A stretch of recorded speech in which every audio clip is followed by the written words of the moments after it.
Good afternoon everyone and welcome to the Council meeting of the 13th of April 2022. As I said, we are having a couple of technical difficulties, but we will continue, so please bear with me if I have to shift or turn heads, etc. So could I please ask Councillor Kedu to open our meeting? Thank you.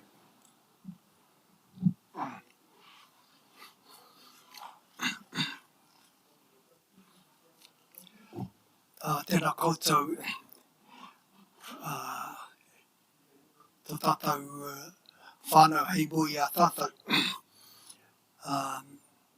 Tēnei te mihi aroa ki a koutou, te o tātou rangatira pūnei, me ngā te kauni here o tātou te rohoi nei, tēnā koutou.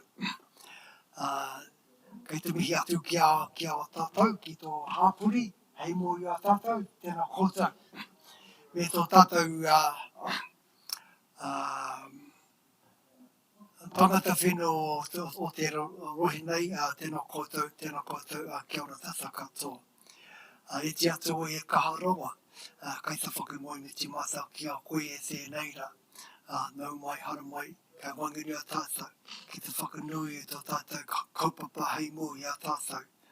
Ngā take o te rohi nei, ngā kōrero, ngā wānanga, ki te awhi mai tō tātou hapuri mō te iwi o tātou. Nō reira te atua, tēnei te miara ki a koe, tēnā koe, kia tau, kia tātou katoa, te ata whaia tō tātou riki a hiokaraiti. Me te aroa o te atua, me te whiwhi whanga, te tahi tanga ki te wairua tapu, ake. Amen. Kia ora koutou. Kia ora, Robert, thank you. Just a couple of procedural things. As you will be aware, we are still under the red traffic light system until 11:59 p.m. till tonight, which means that we do ask that you all wear masks unless you are speaking, and please keep your distance as well. So let's move into the procedural part of the meeting. Just for your information also, we are going to move the report of 7.4 to consider the future of the Livin landfill to the first item under reports, but we will deal with the procedural part of the agenda first. So, apologies. Robert, could you mind just turning your thing? So, it's still on. Yep, thank you. We have no apologies. I've just been advised that the Community Board Chair, Mr Roach, has put his apologies. Can I welcome those members of the public that are sitting in the gallery? It's nice to have some gallery back with us. Members of the press and also staff that are here as well, and all those that are watching online.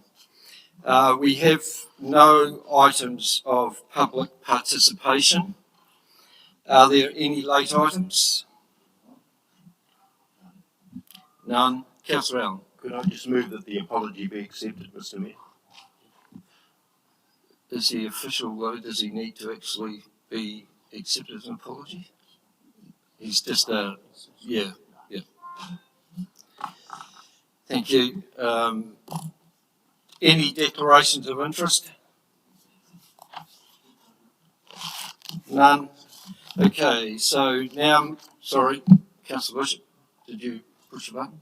Yeah, I understood that you wanted me to I was going to wait till we actually came to the item before we did that again. Is that it? Because at the same time it was more about the considering of submissions that we need to also.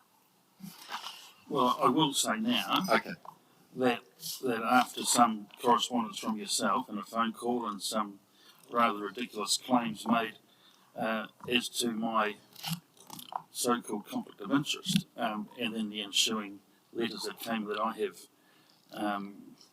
responded to you that I don't have a conflict of interest in this item, and no, I haven't sought legal advice as was suggested, simply because the claim was so outrageous I didn't want to waste any further breath or oxygen on that. So that's where it sits, and I understand that those who have been pursuing that have paused. Thank you, noted. Okay, so again, moving to the confirmation of minutes, meeting minutes of the council, the 9th of February 2022. Could I have a mover and second of that true and correct record? Councillor Brannigan, seconded Councillor K. Simmons. All those in favour? Against? Carried. The minutes of our extraordinary meeting of council held on the 21st of February 2022. Could I have a mover and a second of their true and correct record? Councillor K. Simmons, seconded Councillor Mitchell. All those in favour? Thank you. Against? Carried. And finally, the minutes of the extraordinary meeting of council of the 30th of March 2022. Can I have a mover and a second of the true and correct record, please? Councillor Brannigan. Councillor K. Simmons. All those in favour? Against? Carried. Thank you. Moving to our first item, which is the proceedings of the Hearings Committee of the 15th of February 2021. Our recommendation that this report be received, that Council receives the minutes of the Hearings Committee. Council adopts the TAB venue policy as consulted on, effective from the date of adoption, as recommended by the Hearings Committee. And 2.4, that the Council adopts the Class 4 gambling venues policy as consulted on, effective from the date of adoption, with the following amendments as recommended by the Hearings Committee. Point 1, the addition of a clause 5D to read: the existing venue is an earthquake-prone building or a venue with a national building standard MBS percentage of less than 34%, and the premises is relocating into a venue of more than 34% MBS. Change in wording for clause 5.25 to achieve consistency with a similar clause in Council's local alcohol policy. The reworded clause to read: no new Class 4 venue for any premises shall be located within 100 metres of the legal site boundary of any school, early child care facility, place of worship, marae, healthcare facility, public park or reserve, urupā or cemetery, or other community facilities existing at the time the application is made.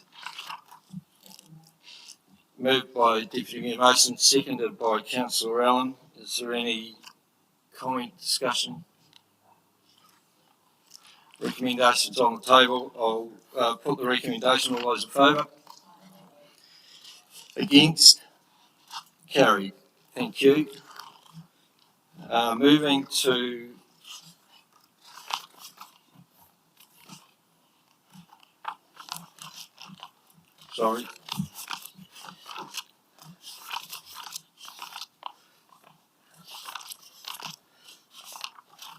page 21. Sorry, where am I? Here we go. So, Hearing Committee.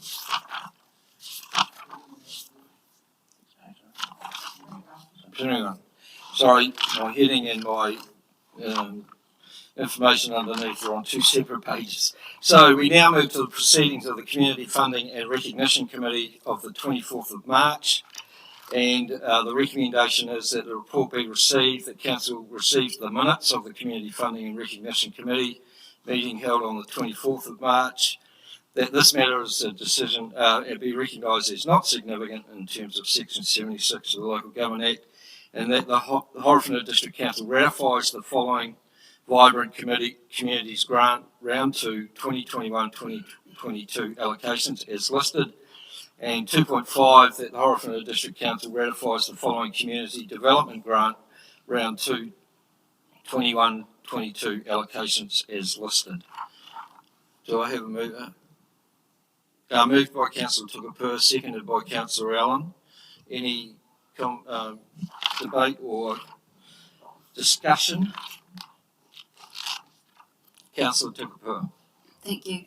Just want to in case particularly Councillor Mishpill is wondering, because in a previous open agenda, she asked why we didn't list those applications that were declined.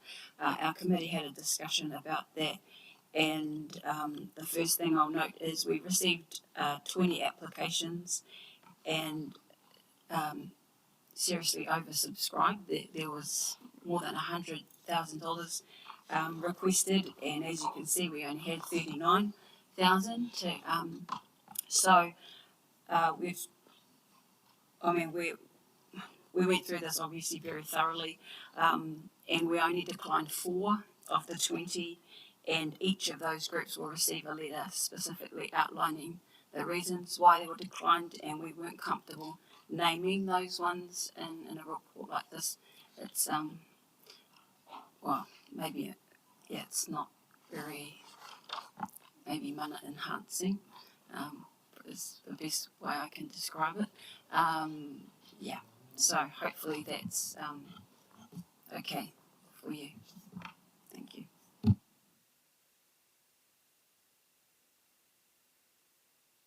So the recommendations are on the table. Put the vote. All those in favour? Against? Carried. Thank you. So we are now going to move to item 7.4, which is the report to consider submissions received on the future of the Levin Landfill Statement of Proposal. So this is how this will operate. And I just need to briefly explain so that councillors and members of the public will understand what the process we will follow. Shortly, the Chief Executive will present the report with opening remarks. We will then move to page 43 of the agenda and go to recommendations 2.1, 2.2, 2.3 that the report be received. And then we will have time for elected members to ask questions. This is a time for elected members to keep to questions and not to enter the debate. And during questions, we will not be considering any amendments or motions that are new or introduced at that time. Once elected members have finished their questions, we will move to a public excluded session where we will consider the in-committee report. I want to let the public know that the in-committee report only deals with some advice we have received that councillors should be aware of in relation to this report. It is the intention that we keep as much of the discussion as open and transparent as possible, but we do have to go into committee to receive that. Once we finish the in-committee part of the meeting, the public will be invited to return, and at that point we will then go into further the recommendations that they are on the agenda, and councillors can then begin to debate and discuss the issue. So, Mr. Mayor, Acting Chief Executive, just a point of order. In relation to your statement that we will go into public excluded, that, in my view, is inappropriate because it still requires a decision of this council to go into public excluded. And it was my intention to raise a concern around going into public excluded at that particular point, at which with that decision is put up. I believe that a debate is needed around that. I know that there's been previous advice around that this is a procedural matter. I have a challenge to that. So I would question whether you want to deal with that now or when we come to that item on the agenda. I'm comfortable with the process that, as I've outlined. The reason why we need to go into committee is because we need to receive the report. The report has been written and we need to actually receive it. There is no decision making in that part of the in-committee agenda, and it's only so that councillors can ask questions of that report. Look, my response to that is, but if councillors are not satisfied that the grounds that have been put forward in support of going into public excluded are made out, are supported, and that the legislation actually provides us to do that, then there should be some ability to have some debate around that. So councillors will get the opportunity to vote against going to in committee if they wish to do so. Councillor Allen. So the point that needs clarification from my point of view is a crucial one, which is one about whether or not this is a procedural motion. Because I was uncomfortable with the decision that it was in the past and have not been able to find any actual black and white statement that the motion to go into committee is procedural and therefore we are unable to debate it. So I think the issue for me, in support of what Councillor Jennings has said, is that we need to understand whether or not we can debate that motion to go into committee. That's an important consideration in the process of this. And Mr. Mayor, I'd just like to follow that up with actually having looked at the definition of procedural motion under procedural matter under our standing orders, that there is actually an incorrect numerical reference in there. And so the actual definition of procedural motion is misaligned to our standing orders. So in those circumstances, I believe we have to err on the side of caution and proceed on the basis that this is something that can be debated and discussed.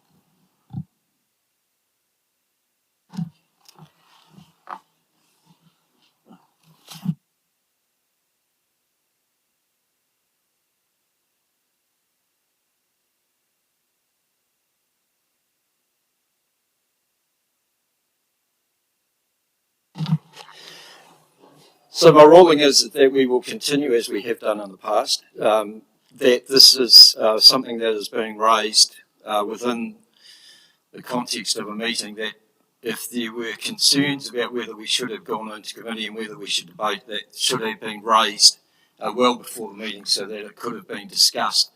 To actually do this in the process of the meeting, I believe is not in the good interest of democracy, that we will actually still have the opportunity to decide whether we go to in committee or not.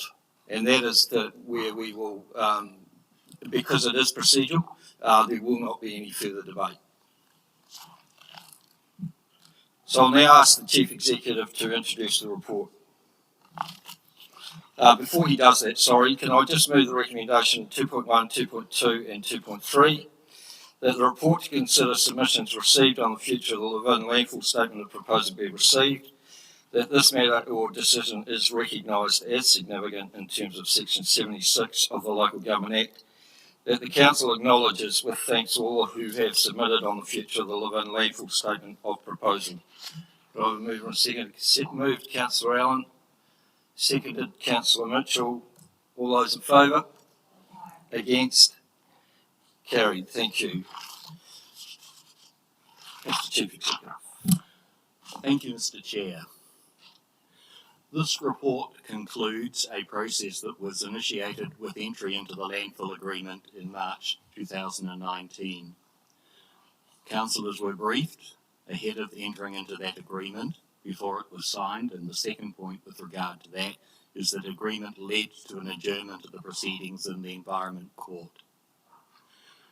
Under that agreement, the CEO was obligated to make a recommendation to Council to close the Levin landfill no later than 31 December 2025.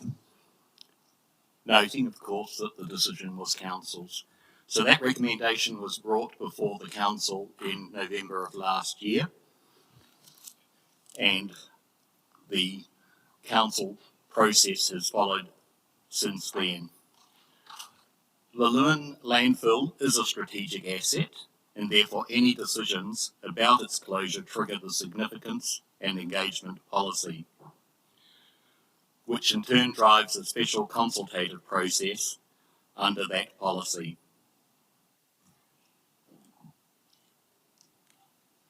Morrison Solutions were engaged to develop the business case to support that consultation.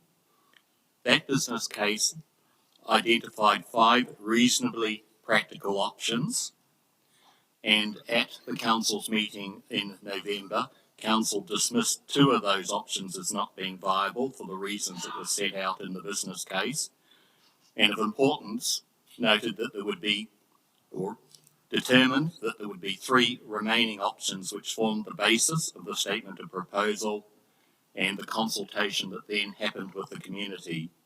Council also at that time indicated that its preferred option was the option 1 to close the landfill. That consultation was had, and the consultation was had with the community. This report today presents the views that were received through that consultation. It confirms the council's decision back in November to close the landfill, and as a result of that, that forms the basis of this report. The purpose today is to present to council for deliberation those submissions that were received, to provide an update to council on the financial modelling for the landfill activity, and finally to provide comment on future waste disposal options and use of the Levin landfill site. Mr. Mayor, with those comments, I'm happy for questions. Thank you. So, as indicated earlier, if you have questions in terms of the report, please do so now. Councillor Jen. Mr. Mayor, I have a series of procedural matters to deal with. First up, and that first, I guess, unfortunately, I think you might have overlooked announcements on the agenda, and one of the things that I was going to cover under that section was just to read a pre-prepared statement around my involvement in the landfill matter. So I'd like to do that now, and then I have a second announcement, and then I have a further issue that I'd like to address just in terms of another procedural matter. Sorry, my apologies. The announcement item is not listed on my table of contents for this agenda. So, yes, you may give your announcement. Right, so this is just my prepared statement regarding participation in the agenda item today. Mr. Mayor, I wanted to take this opportunity to address the letter I sent to you on 20th of February, advising you of my intention not to participate in the Levin landfill decision-making that was scheduled to occur over the coming weeks. Unfortunately, you did not acknowledge or respond to that letter, and at the hearing of submissions, you recorded me as an apology rather than outlining the real reasons for my absence. So I think it's important that I clarify my position on participation at this stage in the meeting. At the time of writing my letter, I advised that I'd reached the decision not to participate because I had significant concerns about the process. I believe that any decision would not withstand challenge or external scrutiny. I explained that I had attempted to raise my concerns about process efficiency openly with you and other councillors in council management, including by email and during both open and in-committee council meetings. But unfortunately, these issues have largely been dismissed, and my ability to discuss these at our council meetings has been constrained. Accordingly, I advised that I did not wish to be associated with this process or any decision-making arising from it to maintain my ethics and integrity. I indicated that I believed that I owed it to my constituents to hold council to account and call out conduct that I did not believe is consistent with good decision-making principles or good governance. As a positive following my letter, the interim chief executive did take steps to examine some of the process issues, including some of those which I raised, which I viewed as a positive step. There obviously has also been a delay in the process to consider some of those issues. Unfortunately, those process issues are not covered in the report today, so that we can directly deal with them proactively. However, I wanted to announce at this stage of the meeting that while I remain concerned about the various issues identified in my letter, that I will be participating in the discussion of the agenda item today, and the only reason for that is to use this as an opportunity to take one last opportunity to place a spotlight on critical issues and flaws in this decision-making process in a last-ditch effort to persuade other elected members to do the right thing and insist on curing some of the key process defects. That brings me to the second announcement, and this second announcement is made with some reluctance. I want to advise that, as outlined in my letter in February concerning the landfill matter, that I have now written to the Office of the Auditor General raising serious concerns about the Council's activities in respect to this decision-making process. In particular, I've raised concerns about the former chief executive's awarding of a contract worth in excess of $850,000. Total spending in excess of $1.6 million outside of what I believe are the CEO's delegations in place at the time. Spending outside of budget allocations. This has all happened on our collective watch and with our knowledge. As you'll be aware, I've referenced these issues since last year and most recently in my letter, and I believe that residents and ratepayers should be rightly concerned about these issues, which is why I've taken the significant step of requesting involvement of an external review body. The purpose of this announcement is to alert Council to this action and recommend strongly that it is added to the top of the Council's risk register. And I want to make it clear that I would have taken this action irrespective of the option that was put forward, whether it's closure or keeping it open. The issues are so significant that I believe they warrant some external review. And then the final procedural matter is I guess, a bit of a challenging one, Mr. Mayor, and relates to some correspondence that Councillor Bishop referenced earlier from you, where you proposed to insist that at the commencement of this discussion that myself and Councillor Bishop declare that we had read and understood all of the submissions, given that we were absent at the hearing of submissions. And look, I have no problem confirming that, but what troubles me is that that there is no process and there's no authority for this in terms of our standing orders, and I find it to be a very unusual step, given that it's never been insisted upon before. The acceptance of apologies at that meeting was complied with in accordance with the standing orders. You're well aware that I'd sent you the letter at the time. Even in that letter, I acknowledged that I'd read the submissions. So it's obvious to me that you've obviously not read that part of the letter or the letter altogether. And I think it's also problematic that you've focused in on Councillor Bishop and I in terms of our absence at that hearing, when we all know that elected members are absent from a range of briefings, and there seems to have been and previous submission hearings across the last 2.5 years. And so I find this step to be unusual and very inconsistent with earlier practice.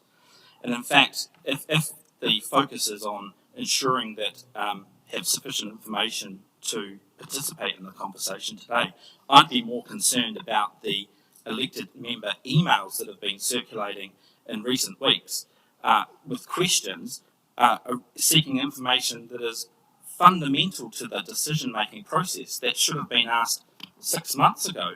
And in fact, answers to those questions were provided by officers at the time and have been circulated.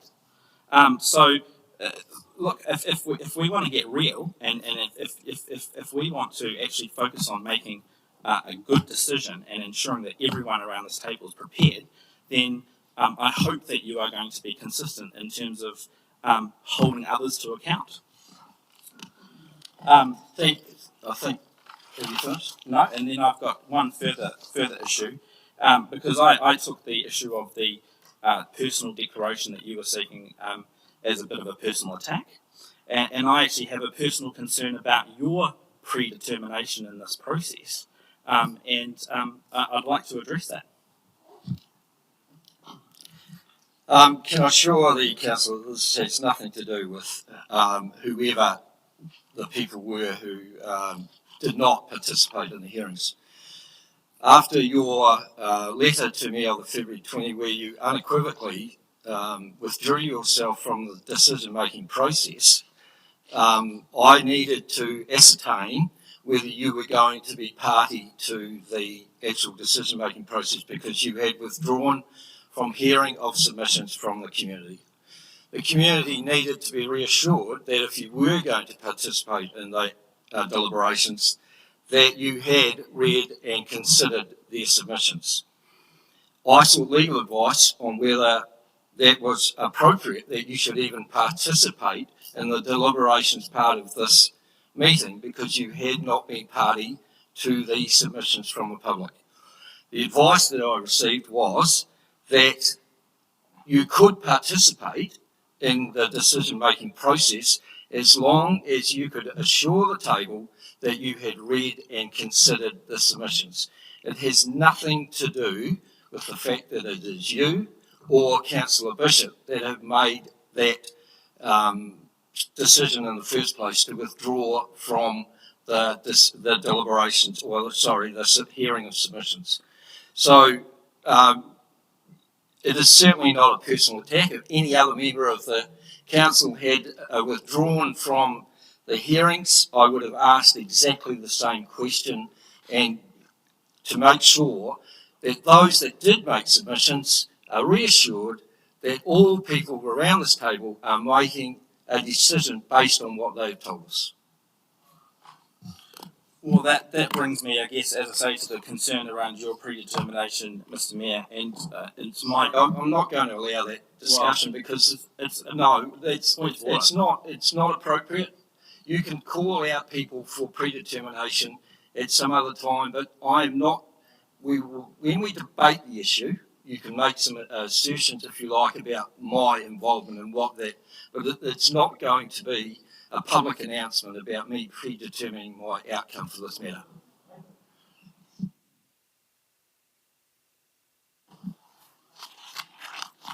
So, well now, if there are there any further questions?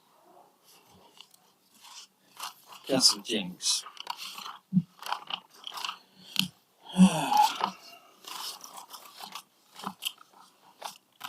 To the Chief Executive, what is the council response?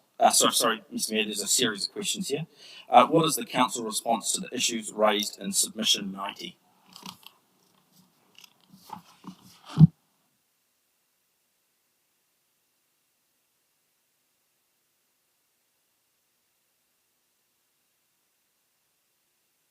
In 91, my error. The submission from Sam Wood.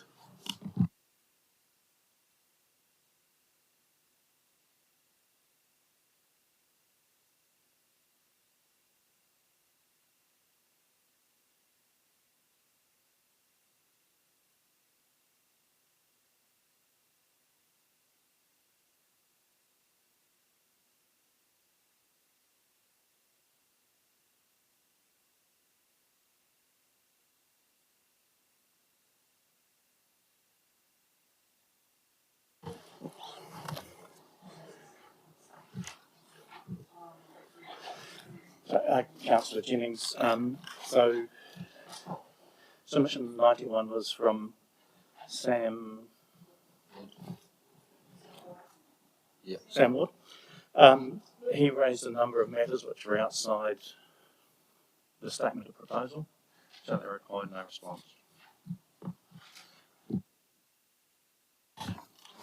To the Chief Executive, is he concerned with the process-related issues disclosed by Mr. Wood in his submission? Can you be specific in relation to what process-related issues? So, Mr. Wood raised a range of issues regarding the performance or the satisfactory, whether responses to Lagoima requests made by him were satisfactory. He raised concerns about the consultation process for the statement of proposal. He also raised concerns about the earlier landfill agreement and issues associated with that, and also has raised concerns around whether iwi have been consulted, iwi in the Martin area have been consulted in relation to the proposal to shift waste to Bonnie Glen. So, Mr. Jennings, you're raising issues that would, if you had been party to the hearing of the submissions, you would have been able to bring up. But because you weren't at the hearing of submissions, you're now raising issues that would have been dealt with if you'd been there and you could have put those. Now it's not the time. He wasn't an oral submitter. No, but we're still considering all submissions that are put to us. They are all in our pack. Exactly, that's my and the purpose of today is to discuss and debate the contents of the submissions. That's what you've moved us to, is deliberations. But So I don't understand what you're. Well, I don't understand why you're bringing those issues up now when those submissions have been in the public arena since the end of January, and we are now at the 13th of April, and you're only raising issues that were in those submissions then. No, not that. Well, that's factually incorrect because I've raised similar issues. What I'm pointing out through these questions, and I'll be discussing it when it comes to the point of debate, is that this submission discloses issues that support the very things that I'm suggesting, and that's why I'm trying to get to the bottom of what the council's view of those particular issues is. Those are particularly important issues. That last one around consultation of iwi in the Methane area is particularly important in terms of our Section 77 obligation. But if you want to proceed to make a decision today that has all these flaws in it, then what you're doing is you're exposing yourself to judicial review. That's what my focus is. That's why this is my opportunity to ask questions that are relevant to the decision-making process. Through you, Chair, my understanding is, just in response to that there is a resource consent that sits around the landfill in Martin, and that iwi are party to that consent, and that consent is for the receipt of waste to that landfill, and that my understanding is it doesn't require further consultation unless Councillor Jennings can confirm that is required. But that landfill is consented, and it is in consultation with iwi. I've spoken to the Mayor of Rangitikei, so that is my understanding. Well, I thank you for that bush lawyer opinion, but that doesn't necessarily. There is absolutely no need for rudeness. This is a professional discussion, and I think, Mr. Jennings, you are stepping outside of Mr. Mayor. I'd just like to ask Mr. Jennings to show some respect. Well, I apologise and withdraw for that bush lawyer comment.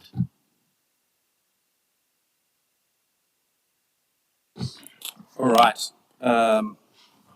Mr. Chief Executive, have you received any questions from any other elected members other than me relating to the issues disclosed in the Sam Wood submission? Not that I recall. On page 51 of the report, it says that the net operating impact of option 1 is $1.5 million, which would equate to just under 4% rate increase on top of the already 7+% increase for this year. The report talks about that there was a decision to use borrowings to fund some of the increase. And I just wanted to understand, when was that decision made? Because it seems to me, looking back, it seemed a very convenient way of suppressing that significant rate increase on top of what is already going to be a significant rate increase in what is an election year. And I'm just wondering about that, because obviously the public could look at that very cynically.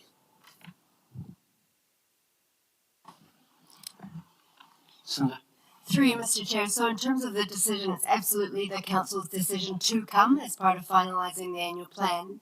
The decision about whether to use some of the funding through borrowings or rates. Through the annual plan workshop that was held just before Christmas, we had a conversation about the potential of a portion of that to be coming through rates and a portion of it to come through borrowings, but that formal decision is yet to be made in June. Thank you. At page 52 of the report, it says the Levin landfill site cannot receive waste after the date on which Council has decided to close the landfill. Other solid waste users that may be captured by this definition include food and green waste composting and clean fill deposit. So I really want to focus on the word may, and sorry for the bluntness of this question, but why is there still uncertainty at this 11th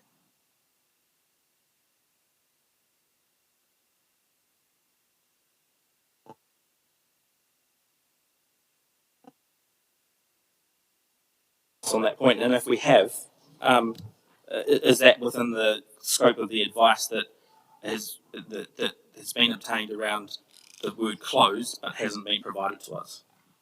That is correct. So can I just follow up to that then? In terms of that word may, is the legal advice such that they cannot give a that actually no, I'm sorry, I'm going to have to I'll hold back on that. Later in the report it says council should seek to reach agreement if possible with the community and landfill agreement parties for any other use of the landfill site. So my question is, has council or any of its agents engaged with any of the parties to the landfill agreement around whether they see any or have any appetite or see any future for the Levin landfill site to be used as, for example, food and green waste composting or clean fill deposit, or some of the lower uses other than Class 1 municipal landfill? My understanding is that those discussions are yet to be had, but I'll seek clarification from Lisa on the project steering group. That's correct. We haven't had those discussions in full.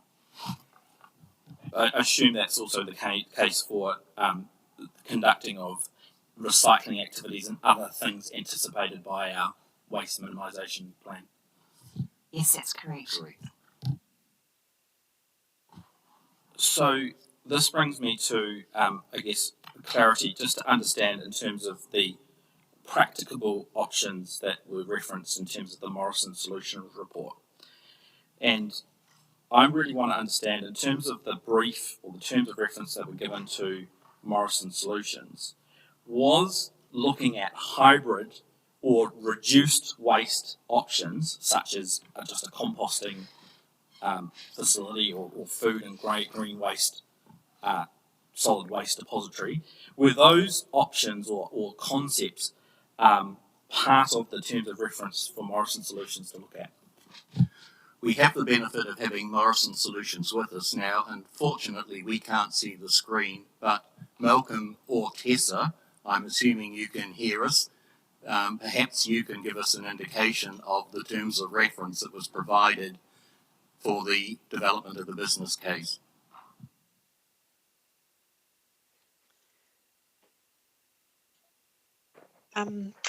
Good afternoon, everyone. It's Tessa speaking here.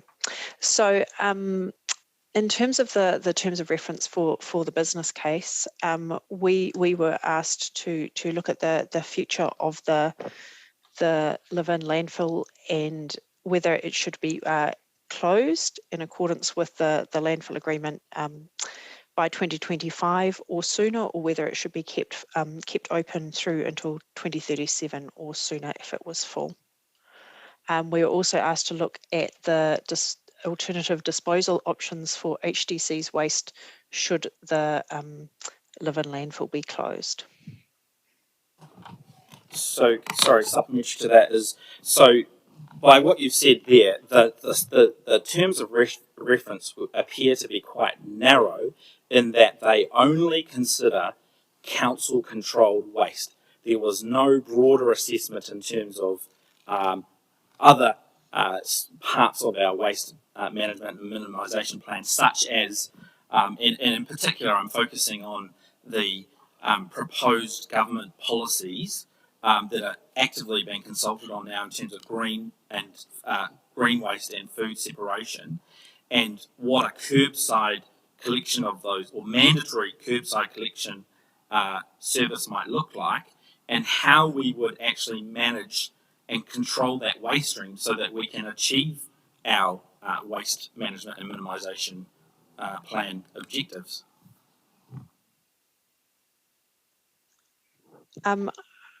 I think in terms of looking at the current government proposals, which have come out since some of them since the business case was drafted, the food and green waste collections, currently you have your curbside collections contract in place, and that has approximately 3 or 4 more years to run.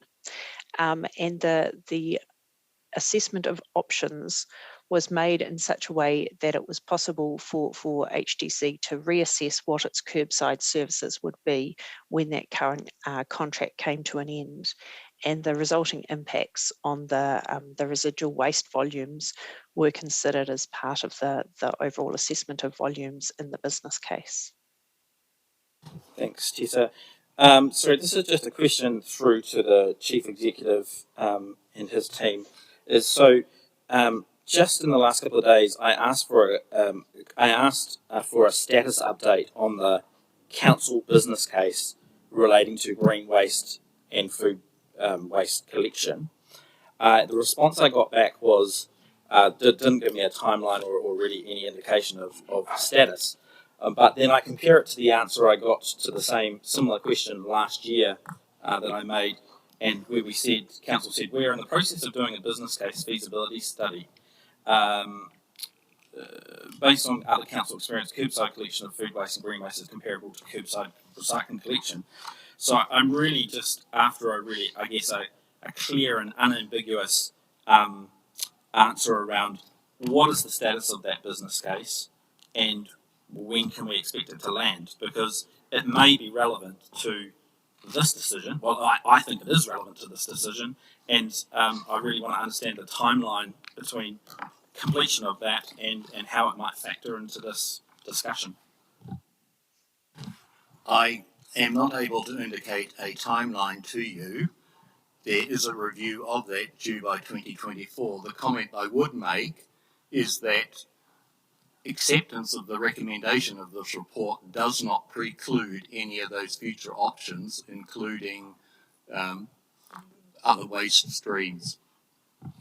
The question I'd have, I'll turn this into a question rather than a challenge. My understanding correct, based on advice from Tessa in previous briefings, that at the moment we hold a resource consent to allow for Class 1 forms of solid waste, but that you could, even if you wanted to, and accept a lower level of or one particular type of solid waste onto that site, you could do that under current under the current consent conditions. But what you've put forward, Mr. Chief Executive, is that you would essentially close the landfill, surrender those consents, and so you would have to apply for a new consent for that same activity, which is so that's what I'm really putting to Tessa or yourself is would accepting just green waste and food waste fit within the current scope of the consent? Tessa, I'll let you respond initially to that. Accepting green and food waste for processing would be a different activity to that which is envisaged by the consents, which is the disposal of Class 1 waste. So I would expect that you would need different consents for that. Okay. The last question I have here is, given the Three Waters proposals, was any consideration given to considering separate options for our sludge and biosolids separately, given that any new contract that we will enter for the council-controlled sludge is likely to transfer it over to a new water entity should those proposals go forward. So what I'm trying to say is was any consideration given to looking at different layers of options in the business case around separate options for sludge and biosolids management? Tessa? Yes, we looked at different disposal options for sludge, including composting and worm farming, which are both available in other parts of the mid to lower North Island. Neither of those were either feasible from a technical perspective or a cost perspective, which is why the recommendation came back in terms of keeping the sludge with the rest of the general waste for landfilling at this stage.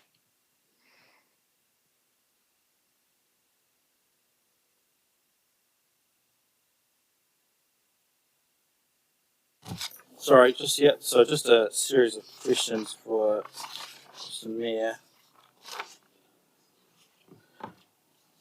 Did you, in a November publication last year, did you make the comment, "We believe the early closure of the Landfill landfill in 2020 is the best outcome for council from a strategic, financial, wellbeing and risk perspective.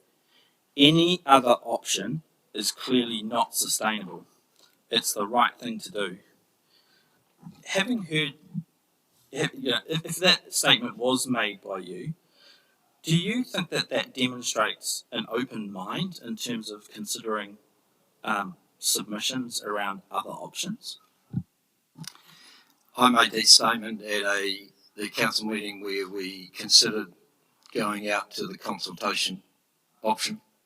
So that was my reasoning in terms of supporting the option that we went out to the public with closing the landfill in 2022. So if I can just finish by, I guess, reading you some guidance from the Office of the Auditor General.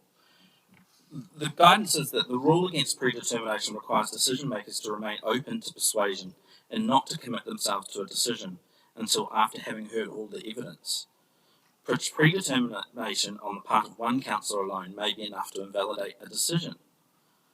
I guess my question is, are you comfortable, given the comment that you made in a council publication after the council meeting, that was that doesn't place at jeopardy an impression of a potential submitter that you had a closed mind?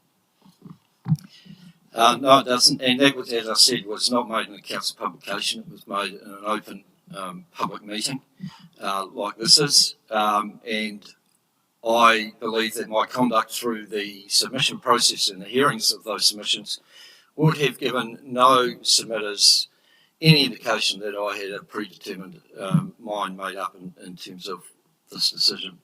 So I am more than comfortable, yes.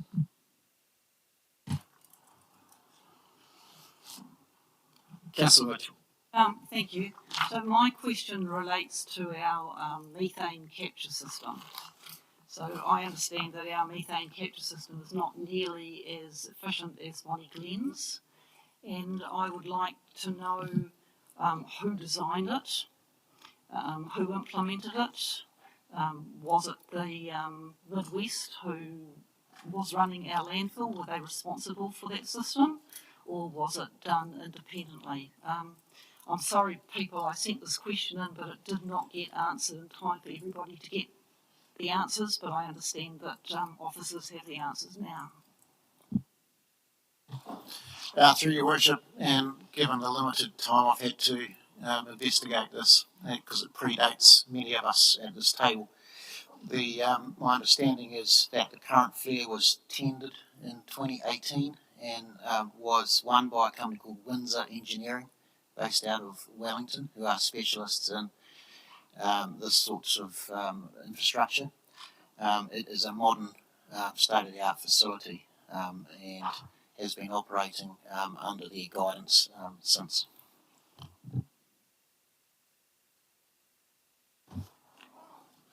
Just for clarity, is that just the flare, or is that the whole system, including the gas wells? I understand that the placement and the number of gas wells is critical to the efficiency of capturing the methane as well. Yeah, through your worship, my understanding is that they installed the full system, inclusive of the gas wells. You are right, the number of wells and the compression of the gas itself does help to determine the efficiency of the system.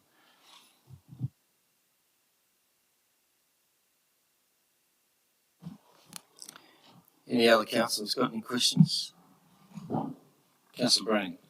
Yeah, thank you. To probably the CE and probably Tessa or Malcolm from Morrison Solutions. 3 questions. I'll probably ask the first one because I'm not sure about the answer we got earlier. If the decision today is made to close the landfill today, does the consent remain live or is that surrendered, please? I've got a couple of follow-up questions. The consent remains in place, but Tessa, I'll let you add a bit more detail around the reasons why. There are a number of consents, and there are several clauses in them in particular that need to stay alive, and so the consents will need to stay alive. There may be some modification to them as a result of the closure process. But for example, the landfill will continue to generate leachate, and as such, you're still going to need a consent to cover that. And so there's a number of things that mean that they will still need to be in place. Thank you. So supplementary. Therefore, I understand the reviews that are required under those consents of 2024, 29, 33, and then potentially even more, another renewal in 2037 will still be in place regardless and still accrue quite significant costs to the community. Second part of that is the cost of those reviews built into the NVPs we've received through the three options, and also the remediation of the old dump cost to that. Is that included in those calculations as well, please? So the the consent reviews may still take place, and the costs associated with that have been built into the NPV of all the options.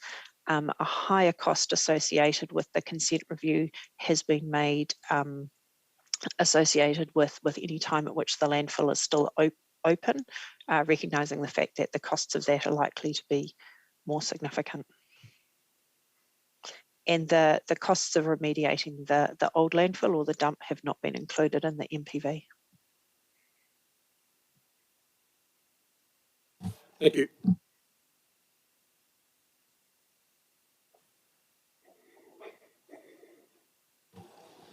Councillor Tukupu. Questions. So we received a list of responses from officers regarding the questions we'd asked in advance, and I think it came through around 1 o'clock today. Number 5 is in regards to the 2018 Waste Management and Minimisation Plan. It speaks of some targets over 6 years, and that review again, or that what was done in 2018 will be done again in 2024.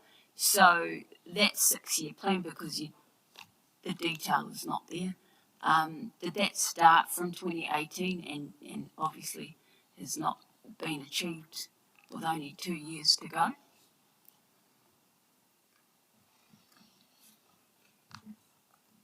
Now, is there any of the staff here who are able to answer that detail of that question?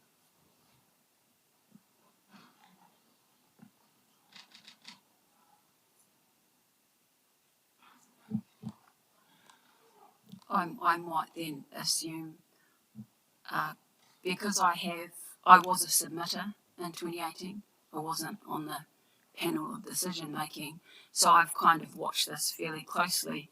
I will assume that the targets were set within that plan, and one example is 400 kilos per person. We've seen the data which says it's actually at 600 now, so it's increased from 500 instead of reducing, and that 6-year plan therefore, which ceases in 2 more years, no progress, which is, I'm just highlighting a concern of mine in the scheme of solid waste management. My second question is in relation to number 17 on that email we got this afternoon, because it said the response is to come around the disposal of Shannon Transfer Station. Can I hear the answer, please? I'll look to Brent to see whether he is able to get that information. The staff member who is able to answer that is on leave at the moment, and at the time of finalising this, we didn't have that information we needed, and looking at Brent now, we will need to provide that to you after this discussion. Okay. I'll move on to the next question. I wondered whether someone from Morrison Solution could briefly explain this is on page 47, for public viewing, the emissions trading scheme. A little tiny bit of history, like when it started, who's involved, how it works, what that means, and the difference that you reference around live-in landfill versus the three other. Tessa or Malcolm?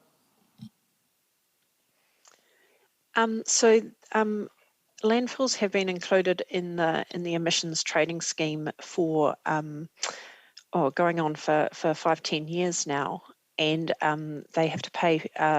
Landfill owners and operators have to pay for the methane emissions that come from their landfill, and they're paid for at the time of disposal. And since this has come into place, more landfills have put in place gas capture systems. And typically what you see is that the larger the landfill, the more efficient the gas capture systems tend to be, and that's partly to do with economies of scale. As the price of NZ units of carbon has risen, particularly over the last 12 months, the economics of further investment in gas wells has changed, and I think that people will continue to invest in this in future. Supplementary, where does that money go? Is it therefore distributed back to the communities it comes from, or what does it pay for exactly? And how do you see the increase of that over, say, the next 10 years? So you effectively buy carbon credits from someone who's absorbing carbon. So in New Zealand, that's typically forestry. So someone who's converting some land to forestry can sell their New Zealand units via the emissions trading scheme, and landfill owners can buy them to effectively offset their emissions. The price has gone up over the last 12 months, and there's some divergent views on what might happen to that in future. At the kind of $75 a tonne mark, or $80 a tonne, which is about where we're at the moment, it provides a strong incentive for people to invest in forestry. But there's also views that the prices could go substantially higher over the next 5 years.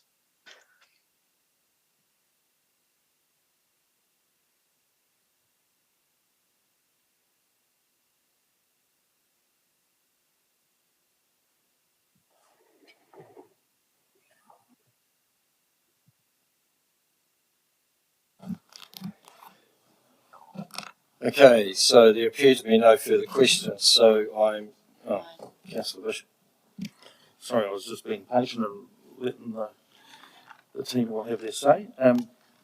Mr. Mayor, you've asked, similar as Councillor Jennings has expressed earlier, for me to make some declaration as to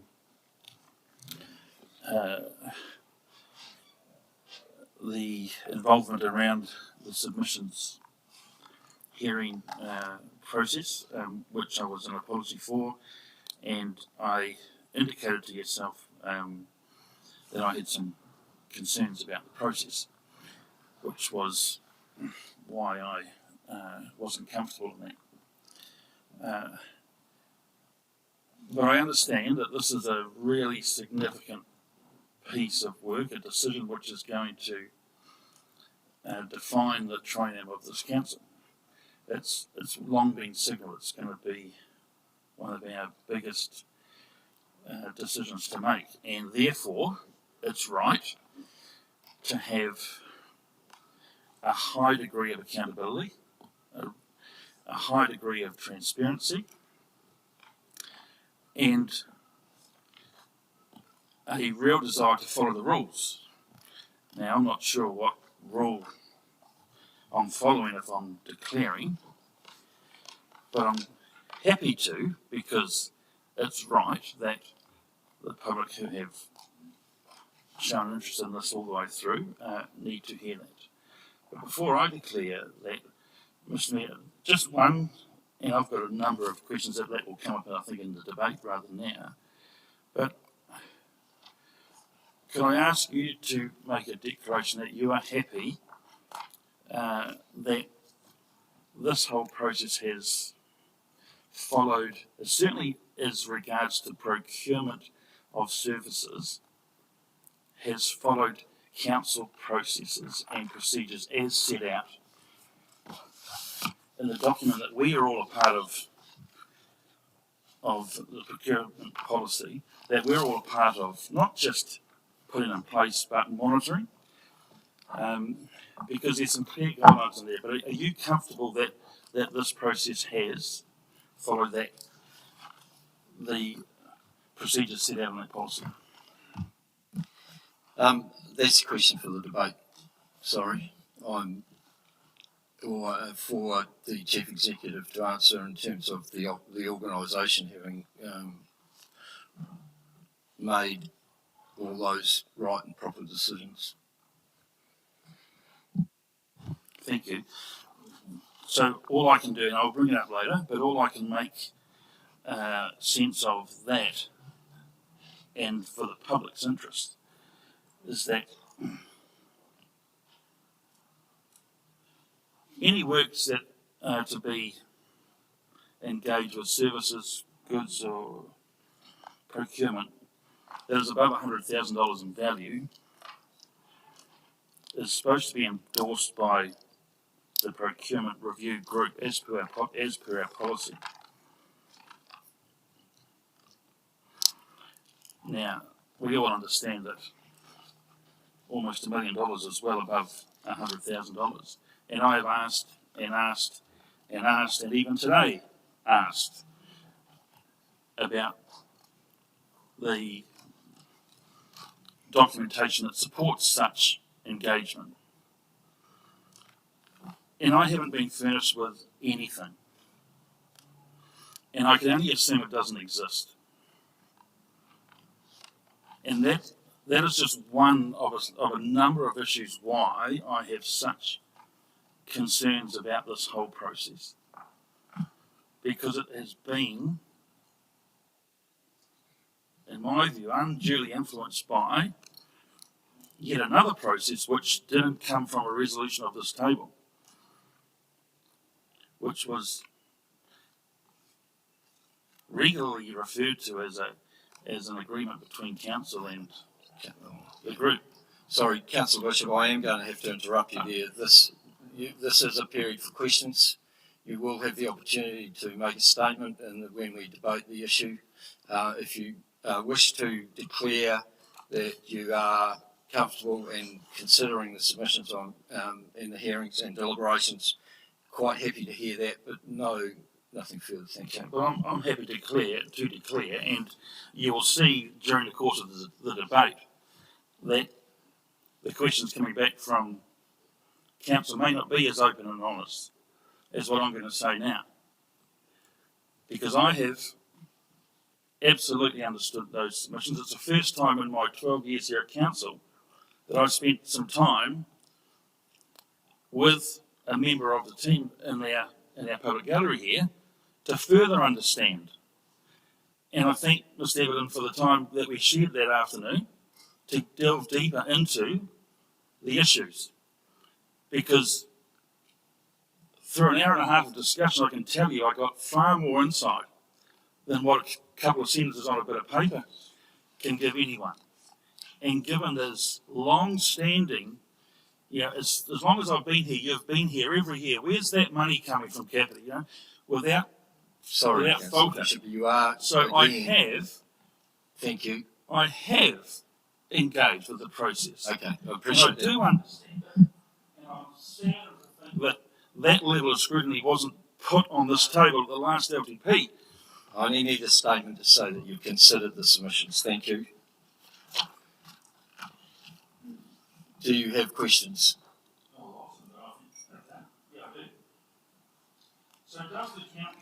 Does the council hold an agreement for the procurement of services between Morrison Solutions and HCC?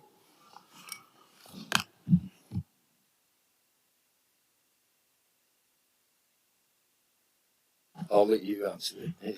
Well, I assume it's in response from.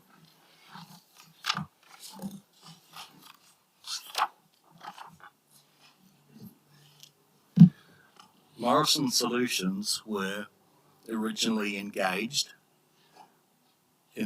on my understanding, on the 5th of May 2020 initially to review the Tonkin and Taylor report. On the 28th of August, they were engaged by email correspondence to prepare a business case, costed at that stage less than the 30,000 figure that is referred to in the council's procurement policy. And it was contracted by way of a email communication with a short form contract with the Morrison Solutions terms and conditions. And work has proceeded from that point forward. So in the answers to the questions we had today and from Sue Grutapa, that came in late this afternoon, I hold in my hand, because I couldn't unlock it on the email, a copy of a standard conditions and engagement single page, which is not personalised at all. Is this the only documentation that council holds for the engagement of services between council and that company? So apart from the email communication that formed the basis for retaining Morrison Solutions, that is the only document I have been able to source.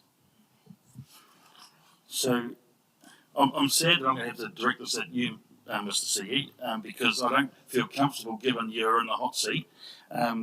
We do have, in my recollection, a solid waste manager and other people in infrastructure who I think could be answering this, but why the report was signed off by yourself and the manager, or the democracy support manager, well, it baffles me. But anyway, so here's the question, because you're the author of it and signatory to the report.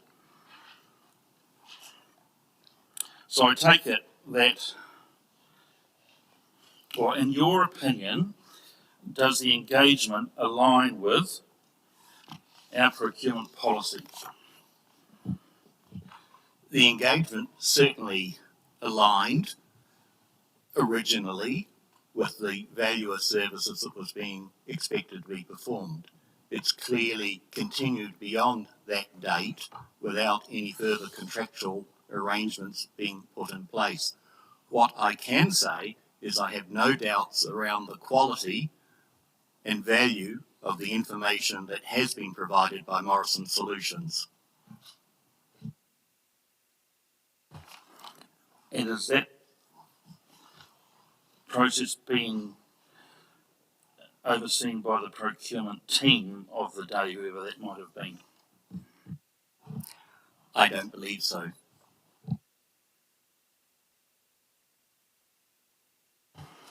So under section 4 of the policy... Sorry, I'm just getting some looks from behind you, Wayne. Maybe we just need a definition of procurement team from you, and then just to make absolutely certain we have answered correctly. I'm sorry, I should have said the procurement review group as laid out in the policy. So, through you, Chair, we do have a procurement sign-off policy, which is what Councillor Bishop is talking about, and that goes through to 3 different senior leaders who sign off on that before it comes through to the CE. So to that officer, in your recollection, did that happen through this process? Not to my recollection, no. You see, Mr. C, under section 4, roles and responsibilities, and I guess that's why we sit around this table, because we are here to be the group that holds the public purse to account. And we develop policies and procedures that we would hope would be followed. Because to engage under 30,000 is okay. Well, it's... Is there a question here? Yes, there is, certainly is. Yeah. But then to spend an additional 825,000 above that, for me, is outrageous, without any scrutiny, without coming to this table's attention. And Mr. Mayor, do you think it's right? So here's the question. Do you think it's right that 2 years ago, when we were going through budget lines in the annual plan, when there was a strong debate held about the nearly $500,000 placeholder amount to cover this process, and it wasn't supported. It wasn't supported. It was going to be brought back with a business case, better information, because it was just really a dartboard exercise at that point, and it was going to be brought back to this table for sign-off.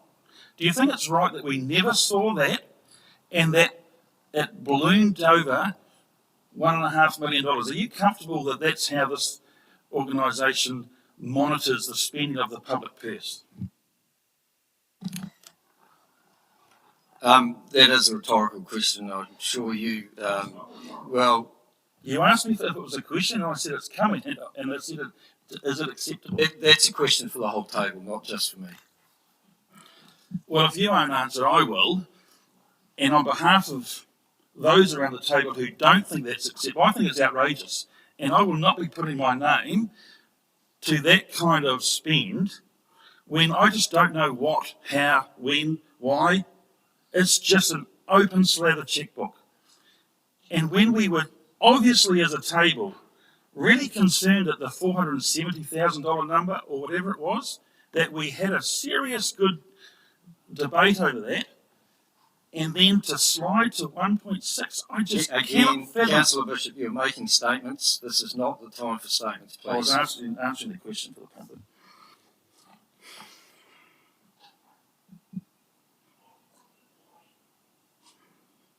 I will save the other questions for the statements for the debate.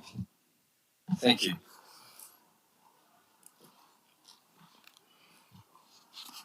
Deputy Mayor Mason.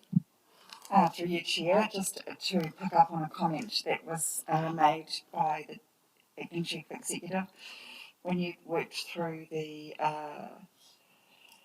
engagement process. What you made a comment that you have no doubt of the quality of the report and the value contained within it. Are you able to elaborate on that a little bit? Yes, indeed.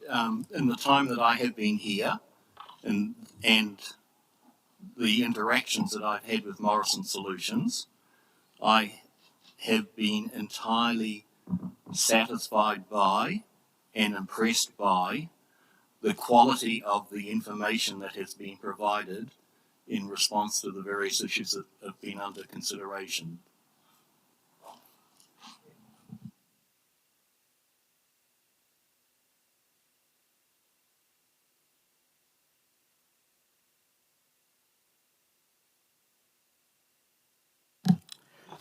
So, there being no further questions, I'm now going to put the motion regarding that we exclude the public from the following proceedings.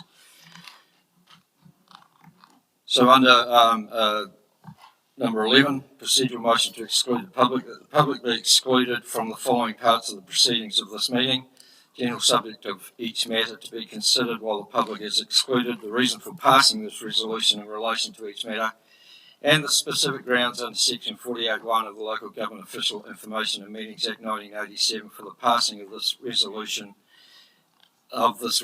follows. This resolution is made in reliance on section 48(1)(a) of the Local Government Official Information and Meetings Act 1987 and the particular interest or interests protected by section 6 or section 7 of that act, which would be prejudiced by the holding of the whole or relevant part of the proceedings of the meeting in public as follows. C1. Privileged advice relating to the future of the Levin landfill. The reason for passing this resolution in relation to each matter, the public conduct of this part of the meeting would be likely to result in the disclosure of information for which good reason for withholding exists under Section 7. The particular interests protected where applicable. Section 7.2g, the withholding of the information is necessary to maintain legal professional privilege. Section 7.2h, the withholding of the information is necessary to enable the local authority to carry out without prejudice or disadvantage commercial activities. Grounds under Section 48.1 for the passing of this resolution. Section 48.1a, the public conduct of this part of the meeting would be likely to result in the disclosure of information for which good reason for withholding exists under Section 7. Further, the following people are asked as part of the resolution to be permitted to remain for the in-committee part of the meeting under Standing Order 18.2 because they have particular knowledge that they may assist the meeting. They are Malcolm Morrison and Tessa McGregor of Morrison Solutions, who have knowledge of the Levin landfill business case.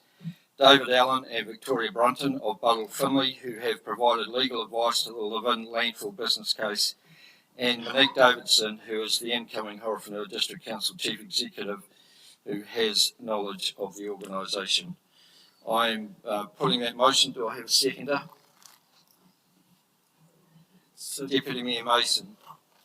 So, Mr. Mayor, I've got a point of clarification, please. So the clarification I'm seeking from you as chair is that if a member is sitting around this table and does not believe that the grounds that you are putting forward are made out in support of going into public excluded, is the only option for them to vote against this motion. So they have no opportunity to comment to you about why you're making a mistake and why this attempt to continue to hide information, conceal information from the public, simply because it's inconvenient or a bit awkward, because it's commentary about parties to the landfill agreement. Is that really how we're going to go? yes. And there's a request for division. Okay, granted.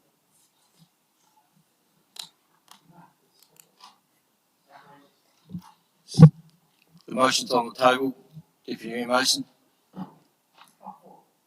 Councillor Bishop. Against. Councillor Kay Simmons. For. Councillor Isaacs. Against. Councillor Mitchell. For. Councillor Kedu. Councillor Allen. Against? Councillor Tukapua. Against. Councillor Jennings. Councillor Brannigan. I am for.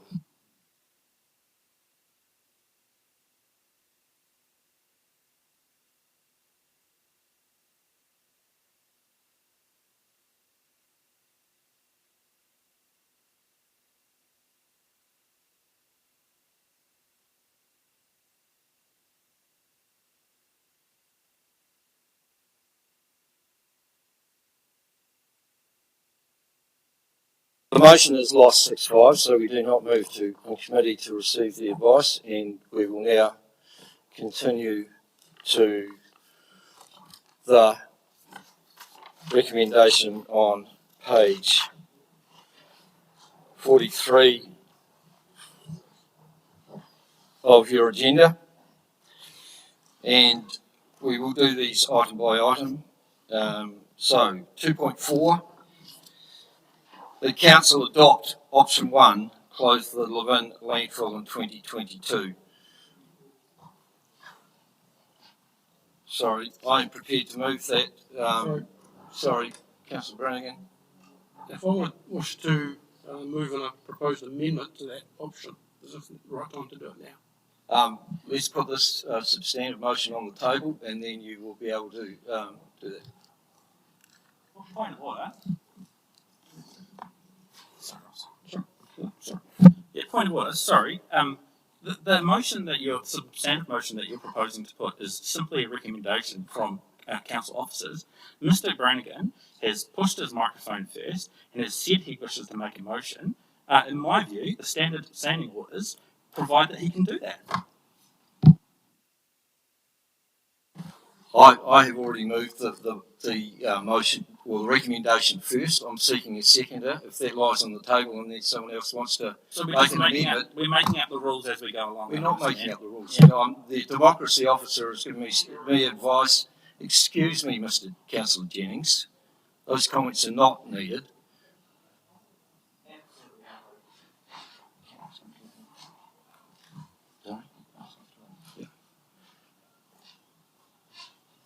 Do I have a seconder for that recommendation?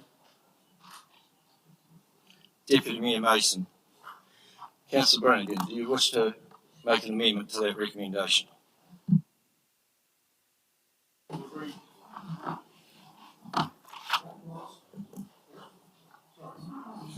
Yes, Your Worship. The amendment would read that Council defer a decision to close the Levin landfill until 31 December 2025 or at any time earlier than that date. And if I got a seconder, Your Worship, I would add some more comments. So the motion that Councillor Brannigan, or the amendment that Councillor Brannigan has put is that, can I just ask the democracy team to read that?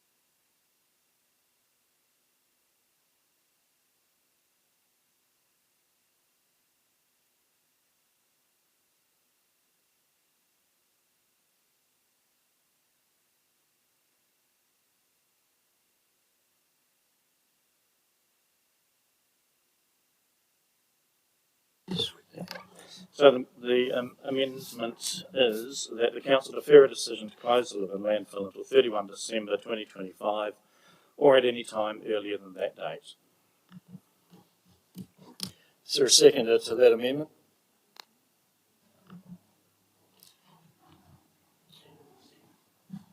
Sorry? Councillor Bishop is seconding that. So it's now open for debate, discussion.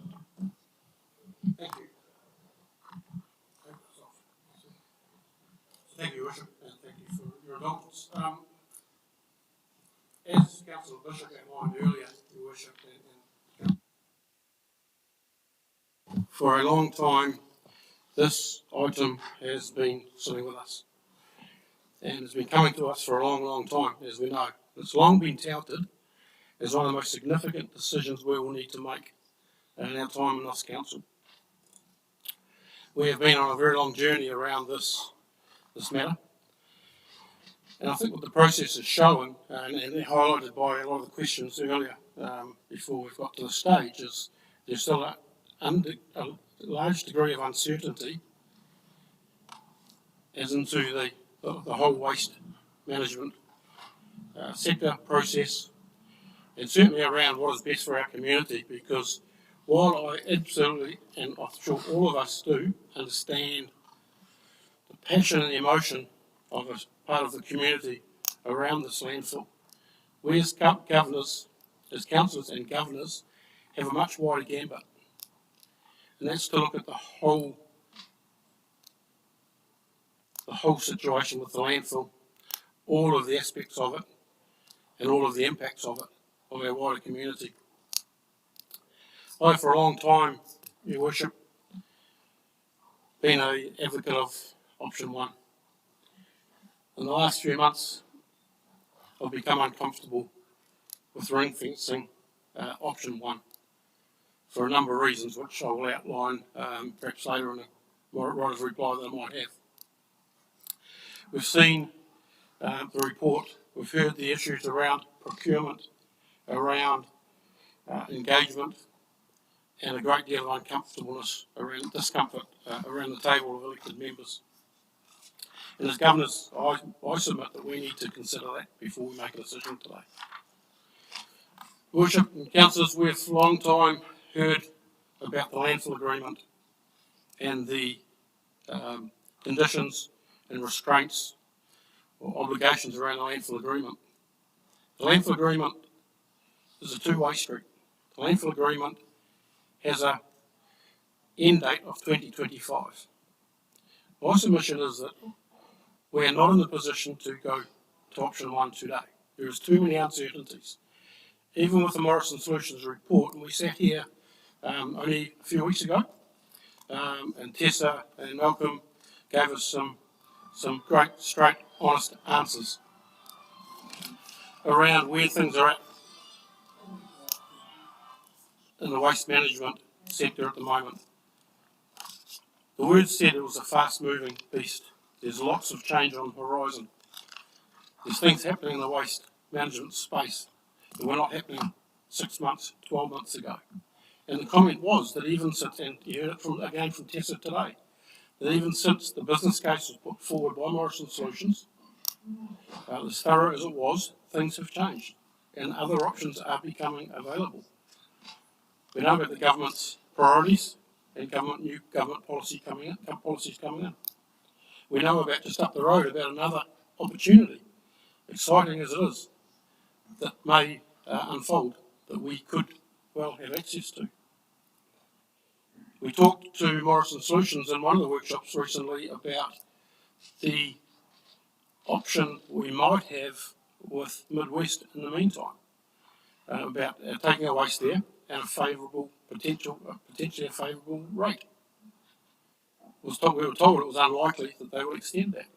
But lo and behold, a conversation ensued, and we have continued to get a favourable rate, potentially for a longer period of time than we thought we'd be able to.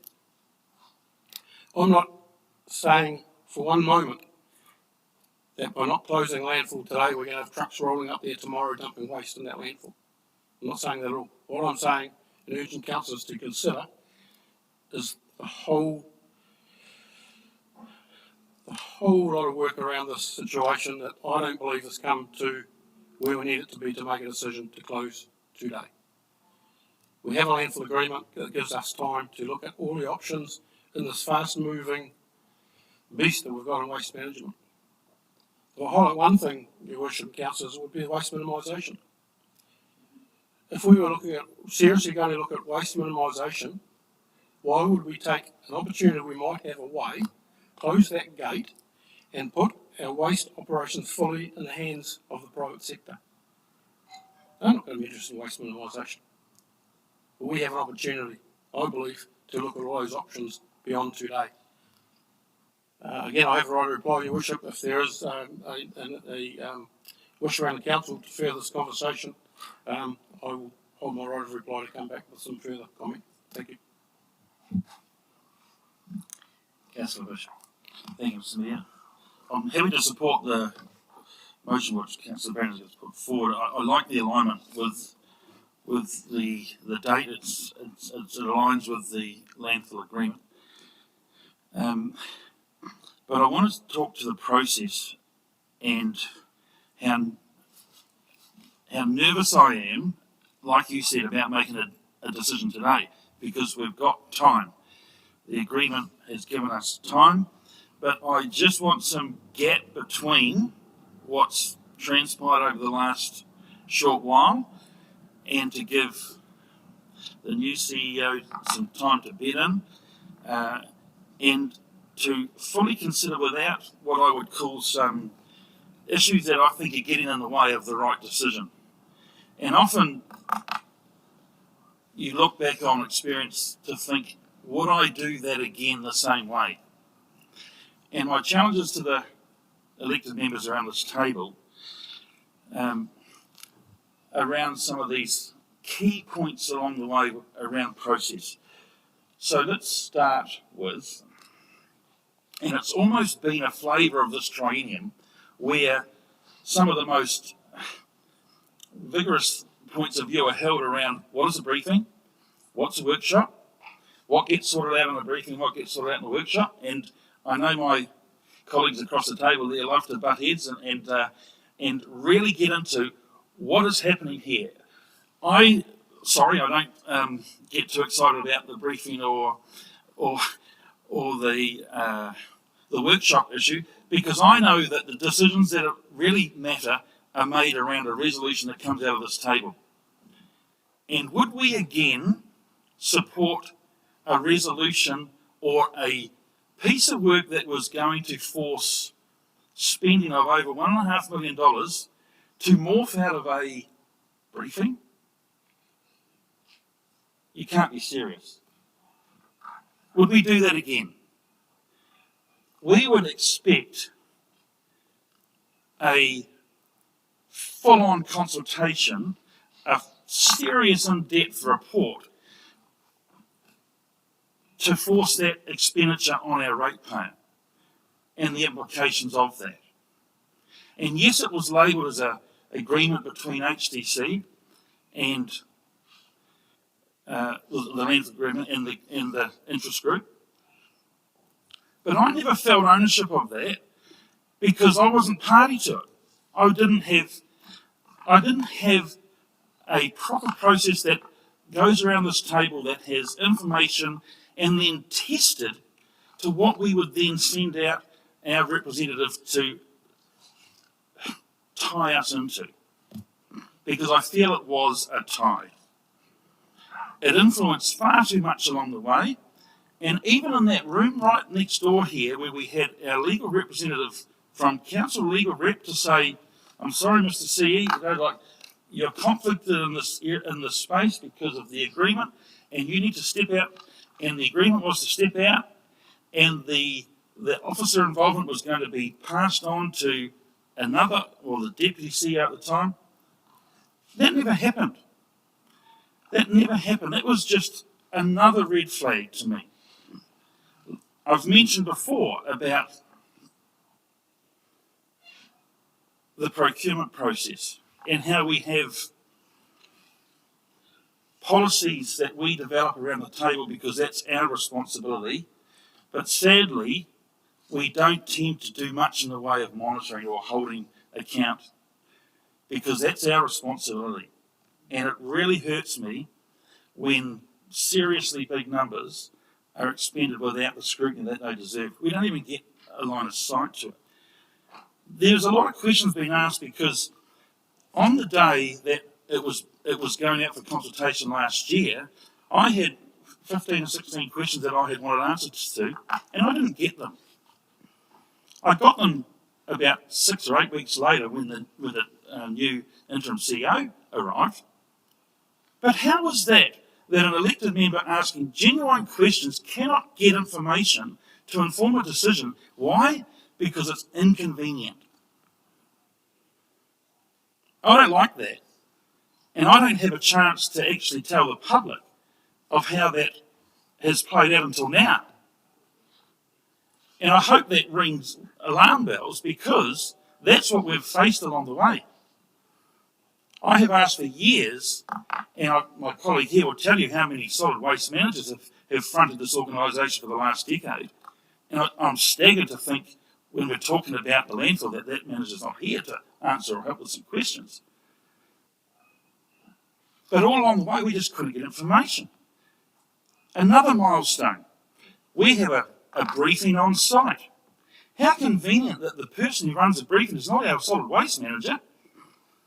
It's a representative from the company who's running it, telling us how poor the landfill is in just about every respect. But hey, Inference Centre, don't worry, we got a deal for you. Because our company owns another one just up the road. And to pour such a shadow over how that was being operated, yet it was pointing the finger back at himself, was staggering. Where was the independence in that presentation? Should have been done by one of our own who would hopefully have known what's going on that side. It's another red flag. We were told, And well, we told the organisation that we did not want to be backed into a corner like we had to last time when the landfill agreement was done 20 years ago, 15 years ago, whatever it was. We wanted time to consider all possible options. Don't worry, we've got 9 months airspace in that out there. 9 months, we've got plenty of time to consider all these options. 1 month later, we're full. I suggest we're fools for believing that. We're full. What? Who's monitoring this? Who's taking care of how that's operating out there? Seriously. Oh, it's because they haven't built it steep enough. Who's they? Oh, the guys who own the other landfill. I'm not joining dots. I don't need to. It's obvious. But we are having to, on behalf of the ratepayer, look down the barrel of a massive number by just a process which is, or the whole thing has not been run right. It's unbelievable. Yet at the same meeting we were told, don't worry, we've got another line, we've already bought it. We own another line to open up another cell. Why would we do that? I'm so confused. I'm so confused. Because we haven't had that clarity, that transparency of information.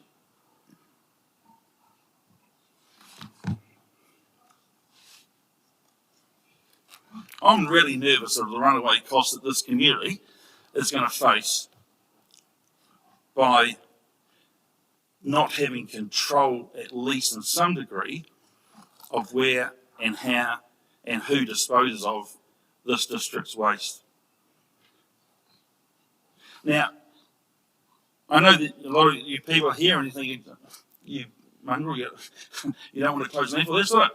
I am wanting the right decision to be made for our community on the back of the right environment, the right decision-making environment where all options are clearly on the table without being clouded by some uncomfortable little agreement which is forcing a narrative. And that's how I feel. Because at every chance where there's been a crossroads, it's always been the one direction to close, to close, to close, to close. There hasn't been enough effort.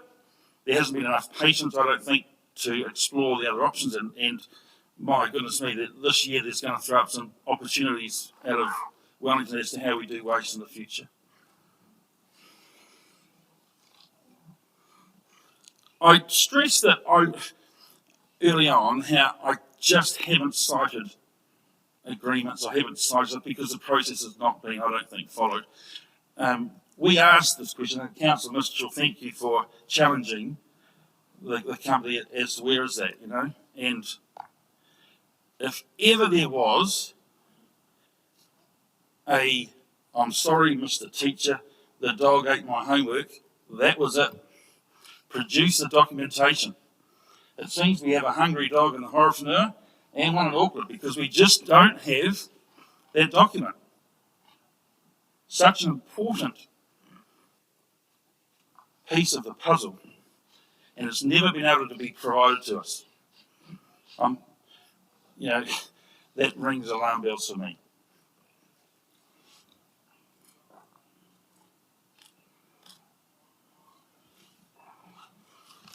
That's it for me.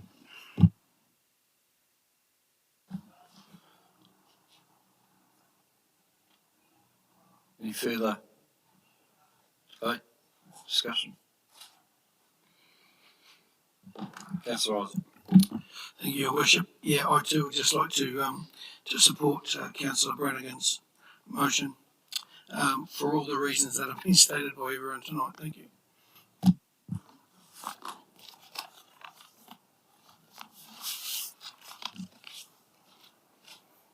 If you give me a motion.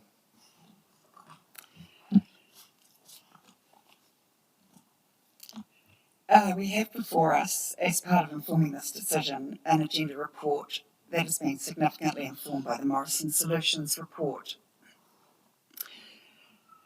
That report is detailed, comprehensive and independent. And we have collectively had access to the report authors and the opportunity to test and scrutinise the efficacy of the report. And prior to this, as been stated, we have had much information on the landfill future in the pre-election report, and in the briefing by the former CEO outlining the process he would be taking in January 2019 when he spoke about the landfill agreement.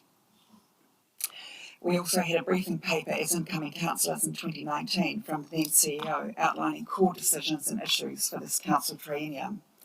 And on page 10, 2.3 of that live-in landfill, it talked about the live-in landfill, and I quote, Tonkin and Taylor have been engaged to undertake an independent assessment of the options for the early closure of the landfill. Their work is a desktop study and will identify and produce indicative costs for options, end quote. What we know is the landfill agreement has held off litigation from affected parties, but sits there as a risk under this landfill agreement.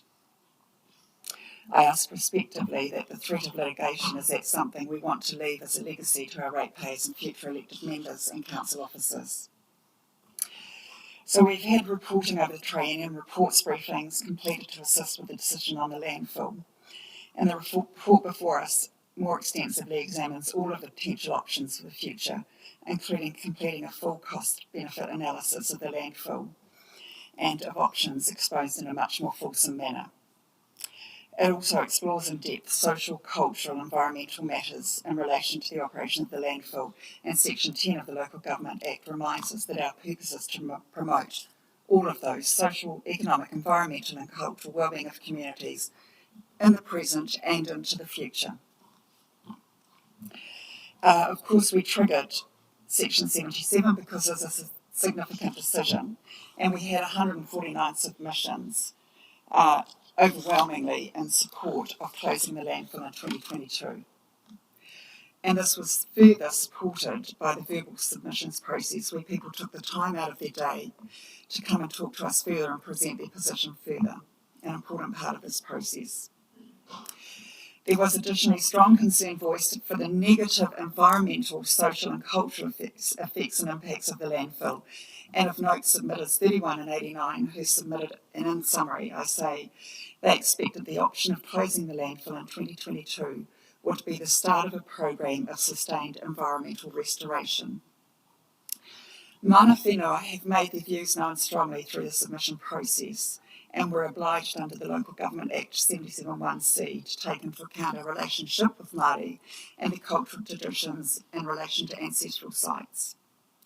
So what we were told was, and spoken to about, was the impact on the marae, on people, on kai, and it essentially reinforced that our southwest corner of our territorial rohe is the receptacle for much of our district waste, and they were asking us to give them a chance to begin the environmental restoration process, so important to that corner. Yes, you're right, if the landfill remains open, we would have to commit $1 million on a new liner, and I question that should we impose that cost for such a short space of time. The live-in landfill, as we have discussed, has an inefficient flare with inefficient gas capture. The unique emissions factor of the live-in landfill will be 3.5 times over that of the Bonnie Glen unique emissions factor. So Bonnie Glen is significantly more efficient. Our landfill, as we've been told by Morrison Solutions, will continue to be subscale, unable to scale up to return sufficient economic efficiencies to make the price we would pay for the wellbeings worth it. We will need to navigate onerous 5-yearly consent reviews with opposition from affected community if the landfill is open during these consent reviews. We will enter a highly competitive market for any available waste, with little room to move as a competitor, making it challenging to attract enough tonnage to make the ongoing operation of the live-in landfill viable. As a council, we have a role in setting a waste minimisation and management strategy, and we've heard that that is to be reviewed within the next 2 years. We are in the prime position to do that and do it well. Our role in setting this strategy has been to encourage our communities to reduce the production of waste, and we heard that we haven't been that successful, simply because we have that great cavernous hole right on our doorstep where people can throw the byproducts of their consumerism. Owning a landfill and having tonnage targets would set us up into direct conflict with any innovations to reduce waste or look for alternatives to landfill for waste. We would quite simply be conflicted to find any incentives to reduce waste. No one wants to run our landfill, and this is supported in the Burl report of November 2021 on page 3. There is no status quo option available because, and I quote, there is no status quo option available because the operator has no expressed interest in continuing, and we're aware that no one wants to manage our landfill. No one applied for the position when it was advertised as a landfill manager, and we only had one non-complying expression of interest from an outside company wanting to run our landfill. If we keep the landfill open, we go against independent advice. Page 50 of the report before us from officers talks about the financial implications for ratepayers. Modelling and remodelling shows that option 1 provides the best financial outcome. No matter how we do the maths, it does not work to keep the landfill open. Economically, the best option is the recommended option, not the one we're debating right now. We have before us, with option 1, the chance to get this right on the 4 wellbeings that we have signed up to as elected members and get it right for our community. This is a landfill with a troubled history. It is no Port of Tauranga, it is no Wellington, Christchurch or Auckland Airport, or any Invercargill licensing trust. It's a small local landfill with an inefficient flair, a history of non-compliance, and it has litigation threats hovering over it for its entirety of the operation. Quite simply, this will be no silk purse from a sow's ear. The landfill hurts mana whenua, and we heard this in the submissions. We heard that it has destroyed trust. It is time to make a decision to move on, and a decision that is right for now and right for our community. So I will not be supporting the alternative option on the table. Kia ora tātou.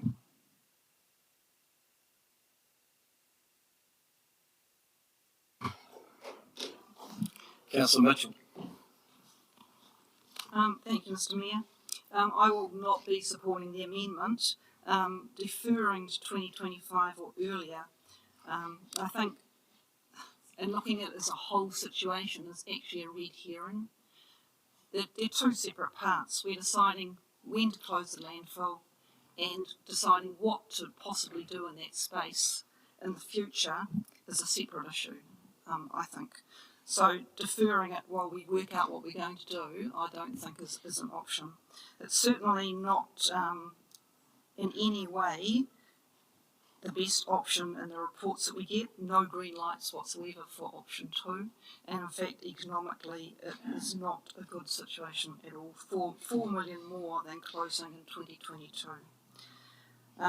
Yes, I agree that it is a fast moving scenario, this waste, what we do with our waste, and it will continue to change.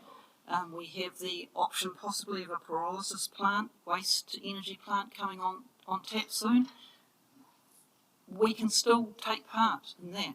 We're not precluded from moving to other technologies as part of the agreement with Midwest. All we're precluded from doing is taking our waste to an alternative landfill. So I'm sure that technology is actually going to be an answer for us. We're not going to be caught into a landfill cycle, I don't think. As for the process of the Morrison procurement, I'm very uncomfortable with that too. I agree. I mean, it's just ballooned to far more than any of us realised it was going to balloon to, and I'm ashamed as a councillor that I've been part of that, but that does not preclude that advice from being taken. The acting CE has told us that it's a quality report. He's got no doubt that the information contained is worth having contained, and maybe it's worth paying that to get that information. It's ballooned over time, I would think, through nobody's fault. The whole thing's just grown. And to get the information we needed today, maybe that's what it costs in today's world. The fact that the process was not followed is not going to stop me from using that information to inform my decisions, even though I'm uncomfortable with the way that it's ballooned out. So because of those reasons, I won't be voting for option 2.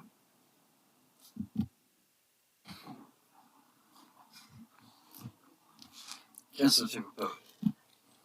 May I ask a point for clarification. I think what I heard from the mover was that if it wasn't closed, that doesn't mean waste is being trucked out there tomorrow. But then what I've just heard is that delaying would, what were the words used? I don't want to get it wrong, but you made the point of the two different aspects of the decision. It shouldn't be deferred because, and it just confuses me because it's quite different to the mover's intent versus what perhaps the interpretation was, and I need to understand. Are you asking Councillor Mitchell? You're asking me to remember what I said 2 minutes ago. Do you know how old I am? But basically I'm saying these are two separate decisions. Deciding when we close the landfill, if we close it in 2022, it doesn't preclude us looking at other options for our waste and moving with the times. We don't need to keep it open till 2025 to decide what we're going to do in the landfill space. All these the bigger picture is separate to me from whether we keep this landfill open or not after this year. So to me, all this other stuff is just a big red herring. If then achieves the same thing. Well, not necessarily. Yeah, I'd see the confusion that you may have got, but I think Councillor Mitchell has been quite clear that there are still options to look at the future of what happens with our solid waste strategy if the landfill is closed in 2022, regardless of it being closed today or staying open until 2025, like Councillor Brannigan is putting. Do you want Chief Executive wants to add something there? Yes, that was a point of clarification I was going to seek to make, having listened to Councillor Brannigan's amendment when he moved it. Accepting option 1 and accepting the offer for disposal of Class 1 in the Bonneville landfill does not preclude the council from doing whatever it wishes, around waste minimisation or taking out other classes of materials for another solution.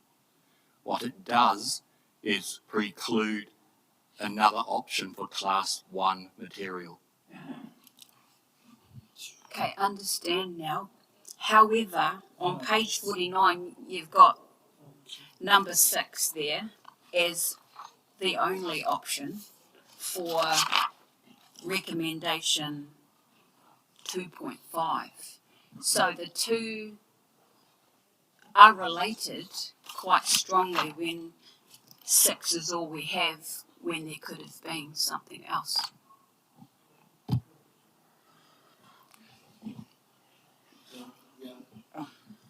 Had we gone into the in-committee proceedings, then we could have discussed a section headed deferring the decision to allow further evaluation. Councillor Allen. So just a clarification around process, because the motion to move into in-committee was lost, does that not now make it a public document and therefore us able to discuss it now? That's a question.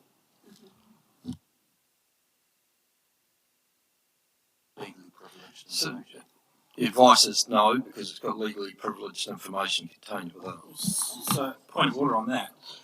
So, from my perspective, and I've asked for the legal advice today and was declined to be given a copy of it. So, from my perspective, what you've done is you've taken the legal advice, you have accepted that advice, and then put that in a report as advice. Because in that in-committee report, it does not record it as this is advice from the lawyer. It is your advice to us as elected members. So I would challenge that view, and perhaps we need to go away and get some legal advice to confirm it.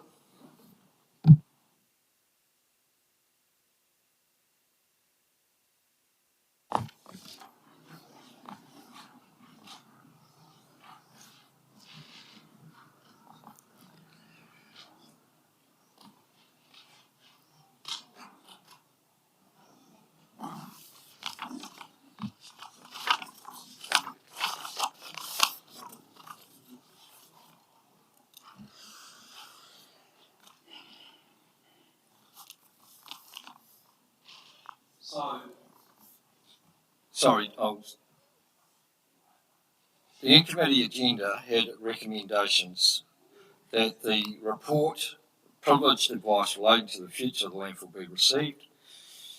2.2, that this matter of decision be recognised as not significant. And 2.3, the council notes the advice received. So we're not accepting the advice. All we're doing is noting that we've received advice. Deputy Mayor Mason.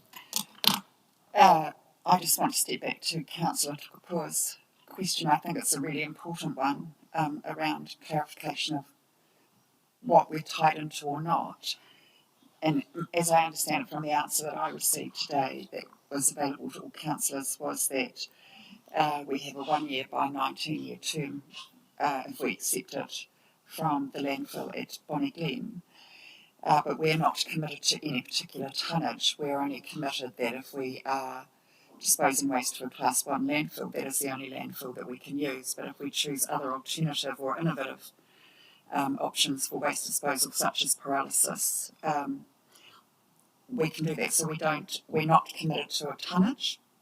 We can actively work on waste minimisation, and we can actively work with our community to reduce waste or repurpose waste.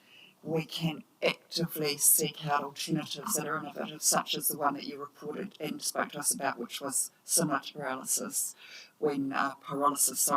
When we did the waste minimisation plan back in 2018, we are not precluded from any of those innovations. We are simply, that is the Class 1 landfill that is available to us for use, as I understand it, and as was clarified by Morrison Solutions when we had a meeting with them last week, or the week before.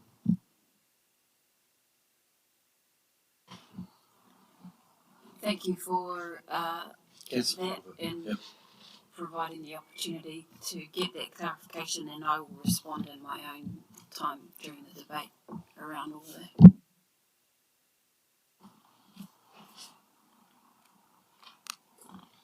Councillor Jennings. Yeah, look, I've got about 744 points, but I'll try and reduce it down. To 5 minutes, yeah. Look, and so my speech might be a little bit disjointed because I'm going to cover off a few points. But I think that this whole discussion that Councillor Mitchell raised around divorcing the decision around closure from what we might do in the future around our waste minimisation and management and minimisation plan, that is the problem for me, because it feels dishonest that we are not having a conversation as part of this process and as part of the business case around what the future use of that site at the Levin landfill might be and what role it might play in whatever level of waste pays part of the waste management process.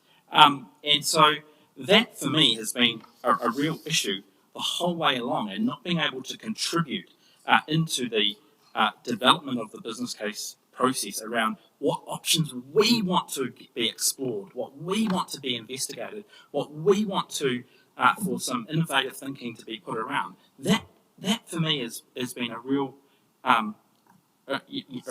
challenge.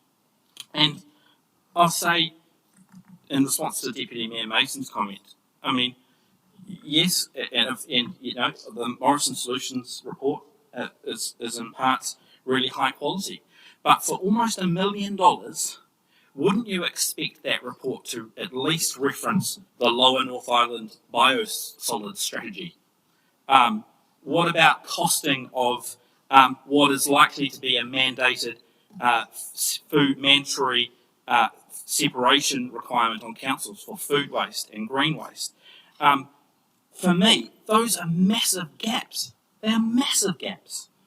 And look, I'm winning no supporters behind me, and I've probably lost a number of supporters of me politically in the community because of my approach to this issue.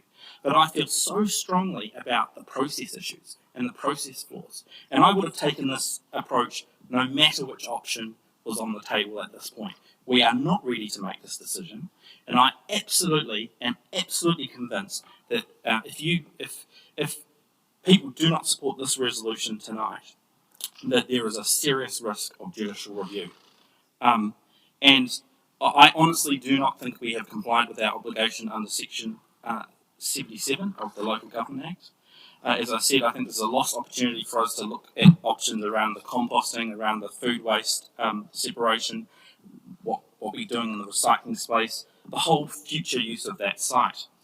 And I have to say that in my professional career, I haven't come across a process like this where I'm so disturbed by the process and steps and things along the way that I've had to take the action that I have, which is to publicly criticise my own council, my own colleagues, and essentially exit myself from a process. I just feel so strongly about it. And, some examples that I feel, again, really uncomfortable about was the redactions in that business case that went out to the public. For me, some of those redactions still were just totally unjustified, and it didn't give people a fair opportunity to participate and provide an informed response. And, red flag, red flag, red flag. Read the submission from Sam Wood, the former in-house lawyer for HDC, who raised a whole lot of process concerns, including flagging some of those redactions in the business case that were completely unjustified. I mean, if that doesn't smack of, of flaws and a dodgy process, I don't know what does. And so, look, there's still open questions. There's still open questions from briefings. There's still pieces of information that we haven't been provided. And if you don't support this resolution tonight, having not gone into the public excluded, there's legal advice apparently that we've obtained about what closed means. Well, if you don't have that understanding of what that means, and that we're may mean this, may not mean this, then how can you make any other decision than the decision that has been put on the table? And look, the final thing I'll say is, I'm really concerned about this comment in the report about the cost of what's going to happen in terms of any of the decisions, but particularly closure of the landfill at this point.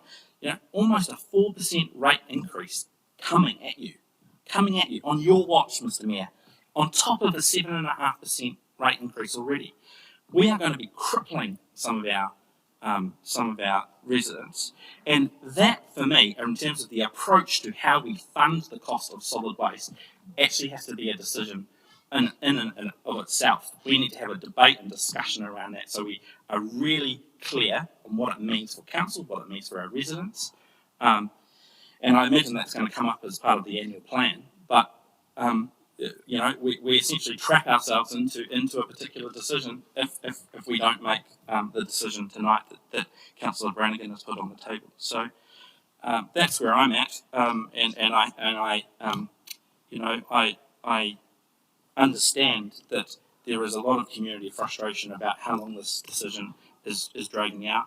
But I want to say to them that our job as governors is to make sure that we make good decisions that are supported by robust process, robust information. And if this proposed decision tonight, was the other way, you would have been screaming at me to make sure that I held council to account and make sure that if I see wrong, that I call it out. So that's where I'm at.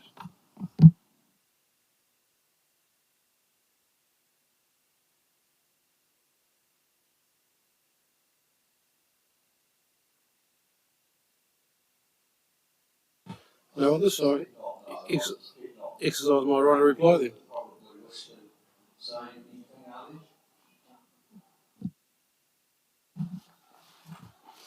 Councillor Tupu. Okay, so I guess the first thing I'll say is I voted to exclude the public and go on committee because, as far as I'm concerned, there was nothing truly sensitive in there, and I'd rather it be a transparent, open debate and keep them in the room and online. What prompted me actually to take that position more so is that email that I referred to earlier in question time, where we got that list of answers. Number 9's question was asking for a copy around the full version of the legal advice, and the officer response was basically no, and we're just giving you the summary. As far as I'm concerned, we're governors and we should have the right to see the full version, and that really bothers me. So I thought, oh, well, let's not go on committee, let's not exclude the public, because I don't like being excluded either, and do it in the open. So I'm going to, I guess, when we made that decision back in 24th of November around a preferred option and what would go out to consult on, repeat some of the points I made there, just so those who missed it hear it now. First of all, I'm against option 3. I'd never leave that landfill open until 2037. Number 2, yeah, quite prepared to honour the agreement. Number 1, I was just like, well, how can you, just go do that, or think that that's the very best thing to do right now without all the information, and without actually having an opportunity to explore things. I mean, I said openly that I preferred option 5, but it didn't even make the list, and that was the waste to energy plant, which is why I was quite keen to, the pyrolysis machine over at Fielding for MDC. I was interested in establishing a CCO, a group of experts that would help us find a full, rounded solution for our whole waste management activity, not just pick things apart. And that's why I was not in favour of selling Shannon's transfer station ahead of all of this. It just didn't make sense, and that's why I wasn't comfortable with option 1, because there's so many moving parts, and and it's stuff that the public don't necessarily see, but we have to look across it all. And yeah, we're asking the questions. They either come late or not at all. It's really difficult. Why I lean towards deferring this, or even leaning towards option 2, since there's only 3 to choose from in the report, is, or one benefit I see is waiting for Monique. And I tell you what, because I'm expecting a shake up all round, to be honest. We've got to do things far better than I've been experiencing these last couple of years. Sorry, Councillor Picklebell, I can't accept the fact that you are denigrating staff like that. I'm not being, I'm not pointing a finger and naming anybody. No, but in general terms, you are denigrating staff as a whole, and I cannot accept that. Okay. I'll just say,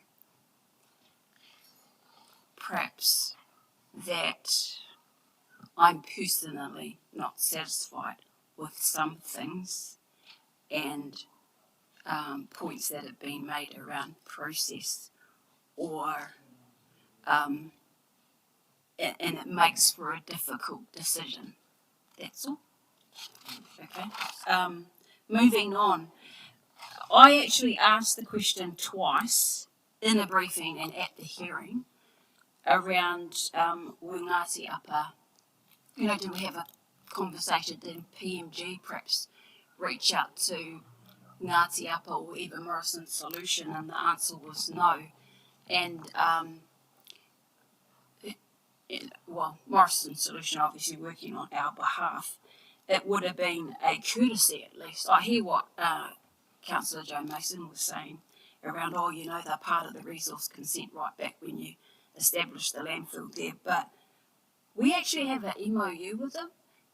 They're one of our 5 iwi partners because we have statutory obligations to them because they have their treaty settlement and they have interests that, come into the Foxton and the Tangi area.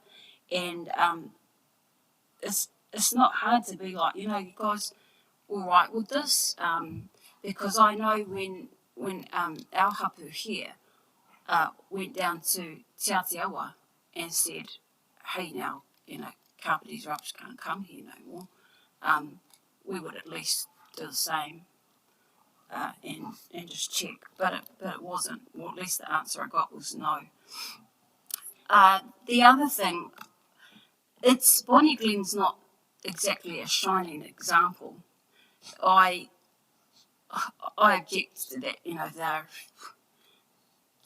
Here's one thing. They do capture their leachate, but then they transport or truck it to Whanganui Wastewater Treatment Plant. So therefore, they're sharing that with another district. So we just spread it some more and spread it some more. I wish we could have a bit of time to really knuckle down and, like I said, have a team that can say, well, these are the targets, we actually might action some of those and this is the best way to do it and this will benefit all things. So the final point I'll make is around page 49 and that 6, which I know it's the recommendation next, but I have a real issue with potentially sending our waste to Martin to a company that was running our landfill and running it very poorly. And guess what? It just so happens they'll benefit even more if we take our waste there. To me, they're the only winners. And yeah, they had this 20-year agreement. Well, we just finished a 20-year one and we got duped on that. I would much rather we went south.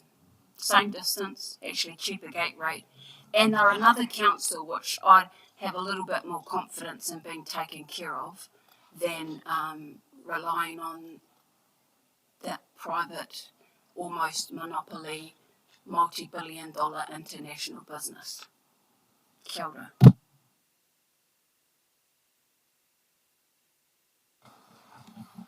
Councillor Kedu.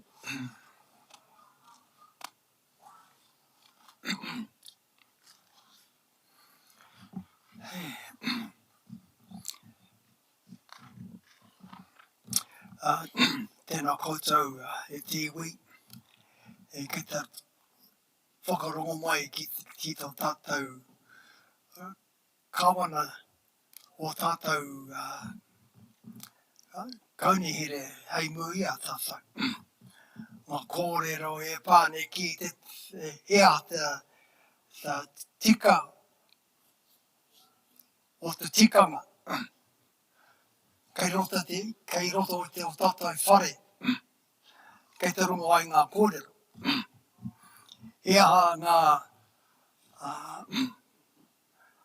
ka mamai ana o tō tātou mana whenua. Mai i te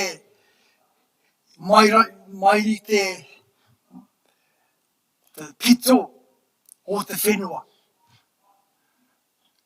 Tēnei te mihi ki a koutou, ki a tātou. Nā wai e tiaki mai te tātou whenua. Nā wai e tiaki mai te wai. Nā wai e tiaki te tātou mokopuna. Hei mui a tātou. Tēnei te mihi kia koutou, te tātou. Nā wai, nā wai. Ia te kōrero o te rangatira. E whakarongo, e whakarongo, e whakarongo. E kōrero, e kōrero, e kōrero. Tēnei te take hei mui a tātou. Kei te runga i rā ngā kōrero. Kare e whakaai ngā the amendment, Councillor Ross, kare au e whakaai. Te tikanga o tātou, mai i te mana whenua, 75% of our people have made submissions out of the 140 odd, 150. There's 90% of them that saying shut it down.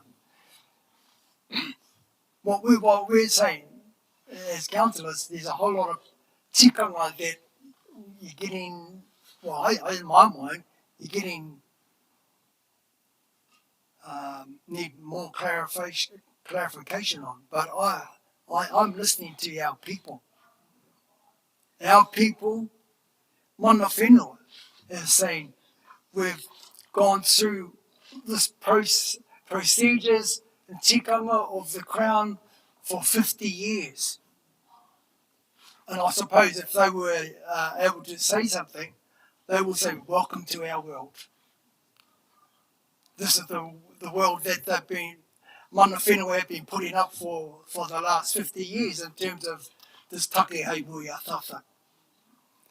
Not only mana whenua, to tātou hapuri they've been putting up with it. And they are saying, through the submissions, they want it closed down. And let's look at some of the procedures that we can put together as council and community and iwi, so we can look at some solutions for all of our people. So I hear the kōrero, but I can't agree with the amendment, and I'm staying with option 1 when we get to that point. Kia ora koutou. Kia ora, thank you. Councillor Kelly Simmons, sorry Robert, can you just turn your microphone off? Thank you. Councillor Kelly Simmons. Apologies if I end up repeating anything because I've worked out. Sorry for that. The ongoing consideration for early closure was evident in our briefing document for the incoming council back in 2019. And while the landfill may have been the best option back in the 50s, we need to accept that landfills are not part of our future. Our solid waste review coming up needs to be sound and robust with a strong focus on the waste minimisation and how we plan on achieving that. We need to ensure that we do that part exceptionally well. As elected members, we did agree to the options. We agreed to go out to consult, and that's what we did. Members of our community, including the submitters, have spoken pretty clearly about what it is that they want going forward. Environmentally, we need to be seen to be doing the right thing. The recommendation of option 1 acknowledges, as was mentioned, all 4 wellbeings, the strategic alignment and the finance and risk, and of course it's the best alignment to the waste minimisation plan that we have currently, acknowledging that that will obviously change. We have listened and heard, and I did say previously that we were responsible today to make the right decision. We need to use the opportunity to better improve our solid waste practices. As individuals and households, we need to make better conscious decisions around the way we reduce and recycle and use the waste min plan kaupapa. So I do not support the amendment to option 1. Councillor Allen, you're the only one that hasn't spoken yet. Yeah. Well, Thank you, Mr. Mayor. So look, I just want to make, I guess, some headline statements. There's been a lot of detail today, but first of all, I need to acknowledge, just to put on record, Morrison Solutions' recommendations, the analysis they did, the three options, and option one was absolutely outstandingly the clear preference. And we can't say that often enough. You know, there's a lot of challenges to that, and they've been voiced tonight, but that is important. Equally important, as Councillor Keto has said, was the submission process. 150 people submitted, over 90% supported option one. The update of the MPV calculations again showed a clear winner being option one, 32 mil versus the 40.2, and option three, the 43.8. So again, when you cast your eye over those big picture scenarios, option one is clearly the winner. In addition to that, the report indicates that alternative uses will be challenging, alternative uses around the landfill scenario because of the landfill consent conditions which are ongoing. There are some buts, however. It is absolutely fair to say that this has been an incomplete process, and councillors have been on the ball and acknowledging the flaws in that, and I particularly acknowledge those councillors who were here for the last triennium who knew stuff that I didn't know, and a particular running sore that was identified, and I absolutely relate to it, was the lack of elected member ownership of the landfill agreement. That agreement, there was not ownership, and I know from councillors sitting around the table now who were there then that they felt really out of the loop on that, very much so. And as Councillor Bishop said, that really should have gone through a governance lens and then gone out for public consultation. I guess you could argue, appalling though that situation was, you could still argue that events have overtaken that and there's been a process since then. And again, we can challenge that process, and Councillor Jennings has, but nevertheless, there was a process that then followed from that. I note the comments made by Councillor Brannigan speaking to his amendment around the sort of reasons for waiting.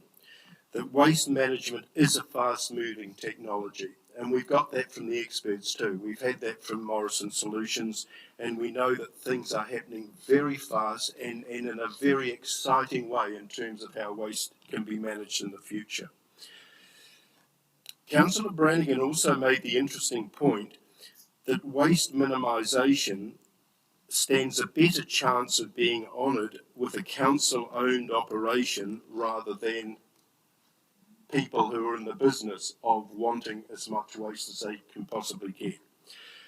I know the argument, the challenge to that, and I'm sorry if I'm this and that and this and that, but I'm genuinely really thinking about both sides of this discussion. The challenge to that, I guess, is the conflict which arises, and I think Councillor Deputy Mayor Mason may have referenced that conflict within council. If you're trying to run a commercial operation and you're also trying to preach the waste minimisation thing.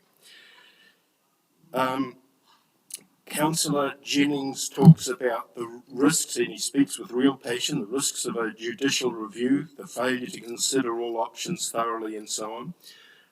I will not be intimidated by that. At the end of the day, and I know it's not scare tactics on his part, the sincerity to it, but at the end of the day, I make a decision as to whether I feel the work has been done reasonably enough well to make a decision. And I make the call tonight that I think we have, on balance, heard enough to make a decision. I guess the final thing I want to say is this, that what I've heard tonight from every councillor who's spoken, which is everyone except you, Mr. Mayor, is that this is not a table that's divided about people who are into the business of rubbish and to hell with the consequences on the one hand, and people who are environmentalists on the other. What I heard tonight very strongly was about what is the best way that we can do the best by our district in terms of recognising that waste is part of what we have to receive, and how do we best deal with that waste. So I think I will not be party to the division that says that some people are environmentalists and others are not. I think the table is dedicated around the same proposition that we really want to do the right thing. So, Mr. Mayor, on balance, the thing I want to hear before I make my final vote is Councillor Brannigan's right of reply. And I think it's the first time in a long time that I haven't sort of got to a position of comfort where I've actually indicated in advance where I sit. I came tonight with a very clear preference for option 1 on balance, but there's been a lot of really significant points made. So I'm going to reserve my position until I hear the right of reply. Thank you. So I will make a few comments just in terms of, I know most people have had that opportunity and have said many of the things that I had also wished to say.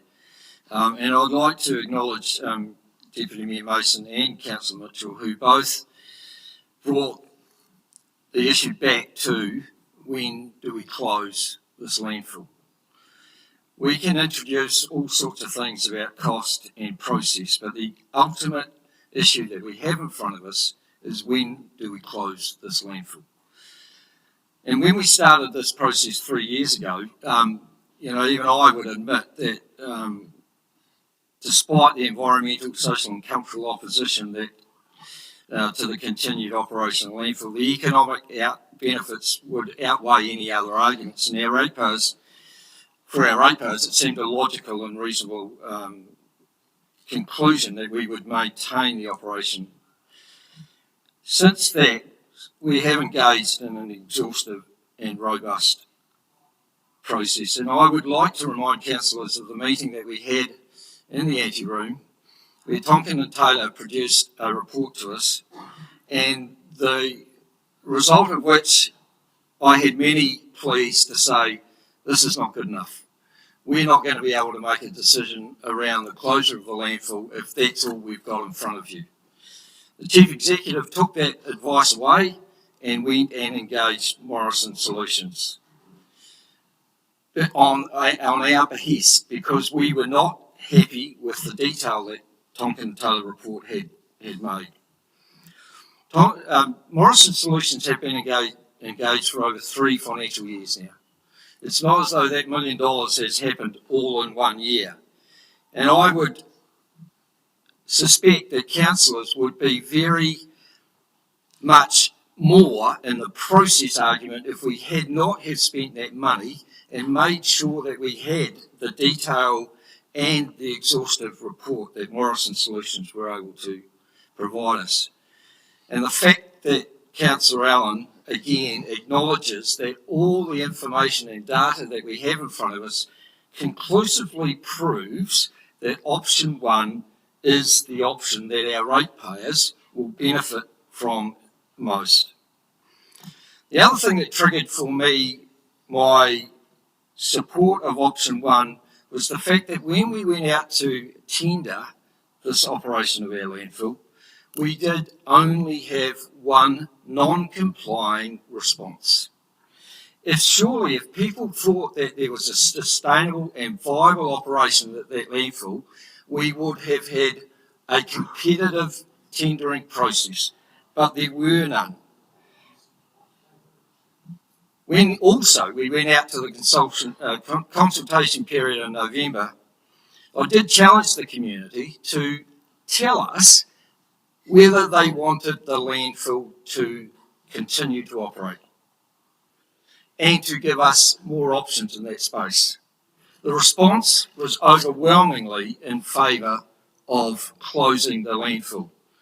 So continuing to ignore the recommendations of all our consultants, not just Morrison Solutions, but Burl, Stantec and legal advice, and then ignore also the submissions of our community, I think is a dereliction of our duty in terms of what we are elected to do. And I agree that there are some issues around the process that may not be as well done as we should have. And maybe we weren't over it, but you cannot change things now. As I said, delaying this decision will only send us further down the rabbit hole. We will spend even more money. And if Councillor Jennings wants us to take judicial review, I think the threat of the reputational harm that our community take us to court is even more damaging than a judicial review will be. So I will not also support the amendment. Councillor Brannigan, your right of reply. Sorry, Mr. Mayor, can I just clarify, just a point of order, I just want to clarify the comment you made then about judicial review. So were you suggesting that I was suggesting that we would take a judicial review? Because if that's the case, then that's a mischaracterisation of what I've said. I took from the conversation that you made earlier that you were going to take a judicial review on the process. No, I didn't say that. I said I think that the process is at risk of judicial review. So okay, so I'll withdraw the inference that I made that you were the one making that. Mr. Brannigan. Thank you, Your Worship, and exercising my right of reply. Thank you for the pressure, Councillor Allen, that you put me under. But here we go. Your Worship, I will take slight umbrage with one thing you just said, and this is nothing personal, but simply this is what the debating chamber is about. And you mentioned dereliction of duty, and I take umbrage to that because I don't think anyone in this count sits around this table would even go anywhere near approaching derelicting their duty.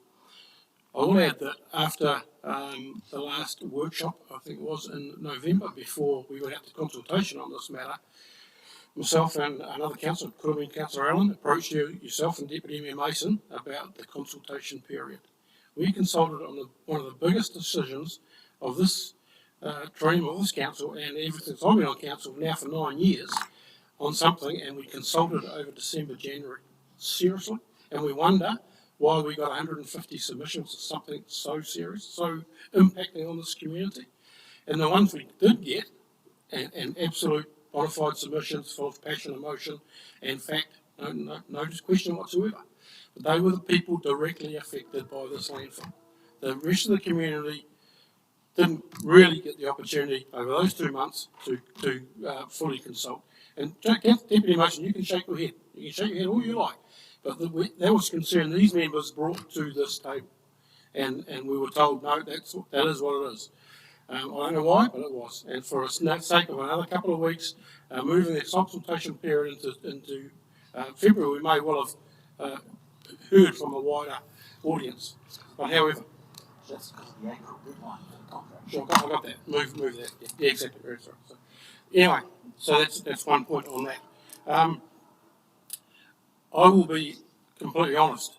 If we had a whole new world to take our waste to tomorrow, today, I would not hesitate on option one. Wouldn't blink about it. Absolutely gone. But what I need to comment on, I will not tolerate any further, is this gambit that we've got the state-of-the-art landfill at Bonnie Glen where our waste is going to go to as a whole new world. Seriously, it's not. Councillor Tukapua touched on how the operation works up there, what happens to that leachate that comes out. Goes to the Wanganui treatment plant, wastewater treatment plant. When it's treated, it gets pumped directly to the sea. That's what happens to it. Okay? It's not a whole new world of waste, people. That's what happens to it. We get lambasted in this council for our wastewater treatment, leachate, going to the pot and then gets irrigated onto land, and we get lambasted there could be some potential leakage into the coastal environment. Well, in Wanganui, people, it goes straight to the sea. So let's not kid ourselves about that. Let's also not kid ourselves that the receiving environment in Rangatiki are happy about the Bonnie Hill landfill being in their backyard, because they're not. And I have every sympathy for anyone that's got a landfill in their backyard. That landfill's been there for a long time, as we know. The Bonnie Hill landfill is not perfect. I spoke to a neighbour today that I know, and they would love that landfill not to be there. They would love it not to go. They would love not to have the odours. They would love not to have the rubbish blowing down the road that comes off the trucks. Our trucks will go there, and the rubbish of our trucks from here will blow down the road. So let's not kid ourselves that this is the whole new art of waste management. It ain't. Okay? Same issues we've got on our landfill. Let's talk about the Bell report, Deputy Mayor Mason, the Bell report that came through with all the environments.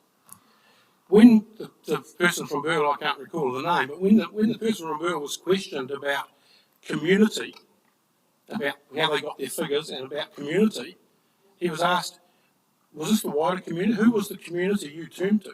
It was the Hokio community. Absolutely get that, and as it should. But where was that consultation for those metrics in the wider community? Let me tell you, there was none. Okay? So let's put that on the record. As I say, all I'm asking for, all this moved amendment is requesting, is for us to take a step back.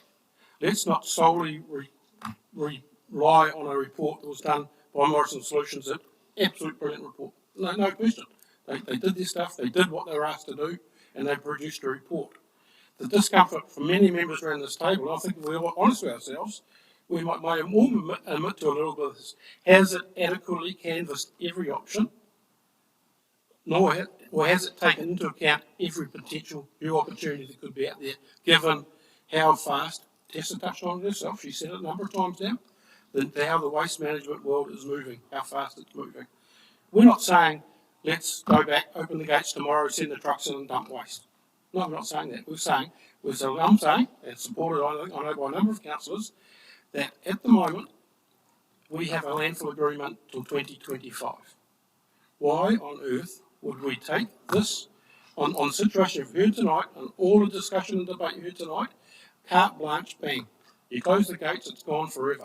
And I don't for a minute asking for us again to take our general waste into that landfill. What I'm saying and what we're asking for is a deferment through the life of that landfill that's been signed up to from council, whether we had a role in that, that's a big matter, and the community out there through those groups they talk to.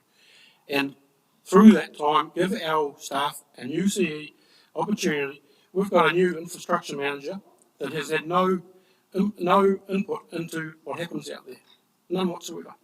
That I'm aware of. Let's cast some fresh eyes over this thing. Let's talk to some more experts that we haven't talked to yet. Let's look at other opportunities and let's make a responsible decision for our whole community. That's all this is about. And we have got and that way we keep the faith and the good faith of that landfill agreement. We're not blowing that out of the water. That is what it is there for. And I don't think anyone could complain about that. That's where it sits for me. Thank you. So, could I just ask Grayson if you would read the amendment again, please, so that everyone is fully aware of what and how they're voting? Yes, please. Yeah. Okay, the current amendment moved by Councillor Brannigan and seconded by Councillor Bishop is that the council defer a decision to close the Liven landfill until December 31, 2025 or at any time earlier than that. If that motion is passed, that becomes a substantive motion. If that motion fails, we return to the earlier motion 2.4 for further debate and vote. Thank you. So again, we will call for division, and this time we will start with Councillor Brannigan. 4. Councillor Jennings. 4. Councillor Tukapua.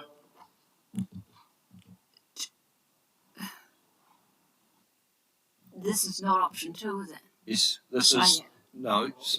So this is not. There's no options as such. This is the amendment that Councillor Brannigan is recommending that we defer the decision.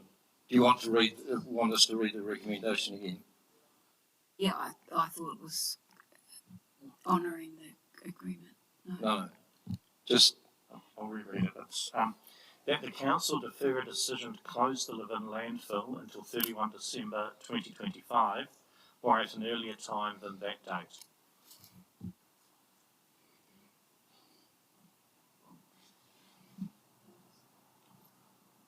Sorry? Okay.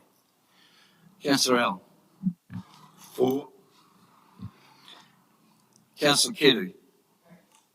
Councillor Mitchell. Against. Councillor Isaacs. 4. Councillor Kay Simmons, Against. Councillor Bishop, For. Deputy Mayor Mason. Against. I am against. Councillor Tukapua.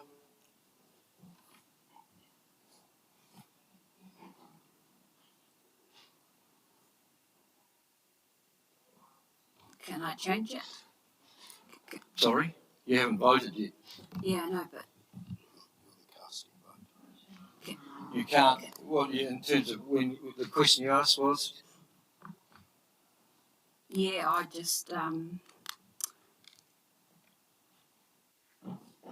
thought it was closed in 2025, but yeah, so yeah, I've got it wrong, but there's no opportunity to change it, is there? Sorry, you haven't voted yet as such. In terms of, there is an opportunity. If this amendment is lost, then we go back to the substantive motion, recommendation 2.4, that we actually debate option 1.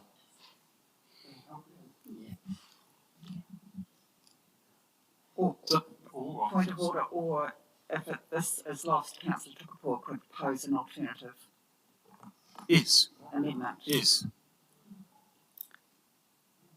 So you're voting against? Just Yeah, because yes, I want it closed, but I don't want it closed 2022. so you're voting against the amendment. Just Basically, can I just clarify that that does not necessarily honour the landfill agreement, because there's where there does it say that we agreed to close the landfill before end of 2025. It's just that we're going to re-look at it by the end of 2025. sorry, look. Is that clarifying? We can't relitigate the debate. So, Councillor Tukapua, can you just confirm that you are voting for or against the amendment? Against. Against. Thank you. But you said I can propose the. So, the amendment is lost 6-5. I am recommending that we actually No, you said that I could.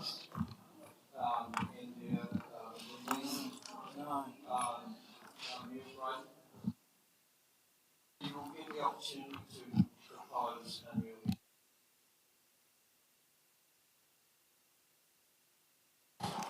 Just wonder for the sake of the people in the gallery, we just get this thing done and then break off. I don't know.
Aye.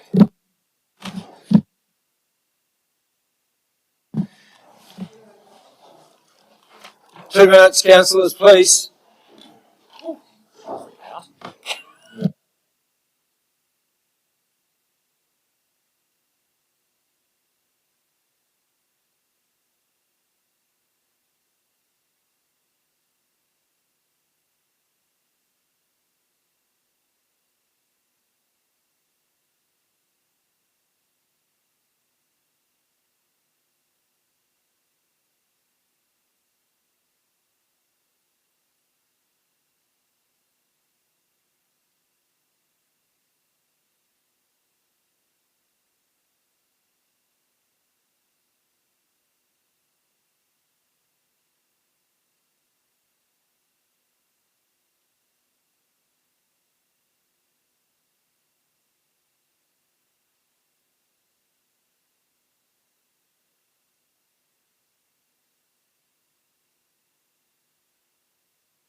Okay, councillors, let's resume. So we now go back to the substantive motion. 2.4, that council adopt option 1, close the landfill in 2022. It's had a mover and a seconder, so it's now open for debate. Pardon? Sorry, I didn't quite catch what that was. So we're now resuming the agenda, which is now going back to page 43, and the substantive motion that was moved and seconded that council adopt option 1, close the landfill in 2022, is now on the table and open for debate.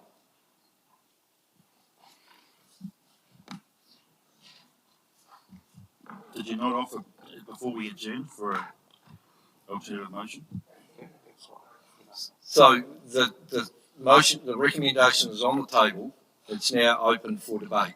So if you wish to debate, propose an amendment, that is your right to do so now. To propose the amendment. Okay. That HDC transfers its waste to an alternate site for 18 months to allow for the whole solid waste activity to be evaluated and explored, with options and a decision to close in 2024.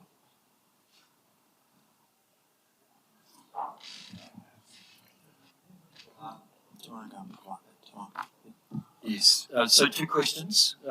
That's further than 18 months to 2024. And also, what's your definition of an alternative site?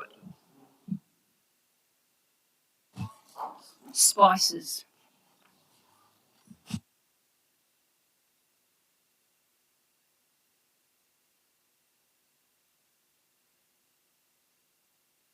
So let's just make sure that we've got that, captured that. So what I've got so far is the HDC transfer its waste to an alternative site for 18 months to allow for this. Namely spices. For the, sorry?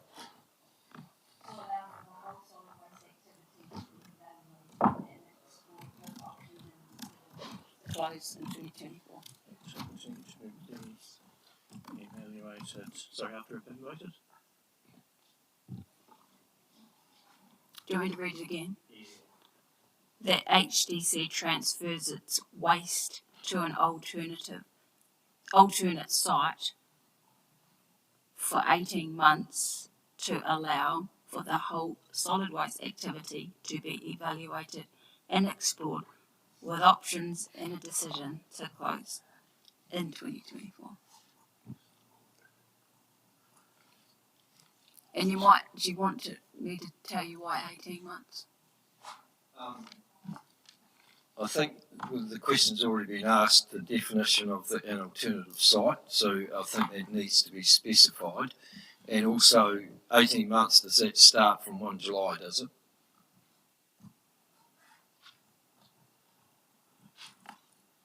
I thought end of April the existing arrangement ends. Yes. So it would have to be May. It would have to be October 2023, and that is 18 months. If you said 18 months, but you're now saying in 2024. So you want to understand my rationale for 18 months? Or I want to just make sure that we get what.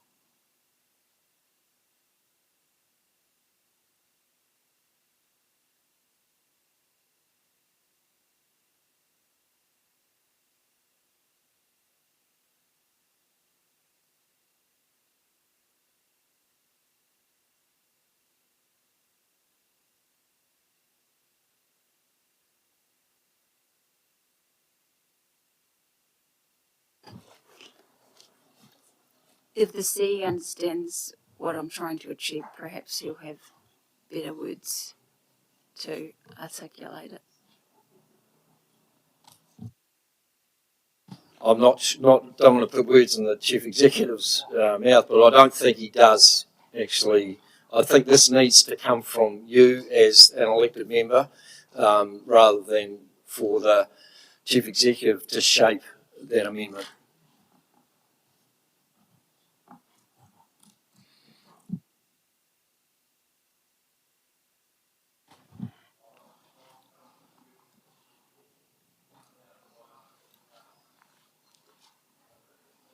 The 18 months starts in May because the current arrangement ends in April, which therefore 18 months from then takes us to October 2023. Yeah. In which time, well, I'm hoping that's sufficient time for officers to evaluate the whole activity. 18 months, they might say, no, we need 2 years. I don't know. I'm proposing 18 months. And then which, at the end of that year, we're given all of that information to therefore make a decision in that early 2024 because... Let's get your alternate amendment on the table and then we can discuss. You can just then let the table know you're thinking around why you've done that. Yes, please. So what we have at the moment is moved by Councillor Tukapua that Horowhenua District Council transfer its waste to an alternative site for 18 months to allow for the whole solid waste activity to be evaluated and explore options and a decision to close in 2024. Okay, so Councillor Tukapua is moving that amendment. Does it have a seconder? I'm happy to second to get it on the table. Councillor Bishop. Before I ask for any questions, Tessa, you may be able to give us some guidance here in terms of whether that is a viable option and how would it impact if our contract is going to run out on the 30th of April. Do we have sufficient time to negotiate a contract with an alternative site?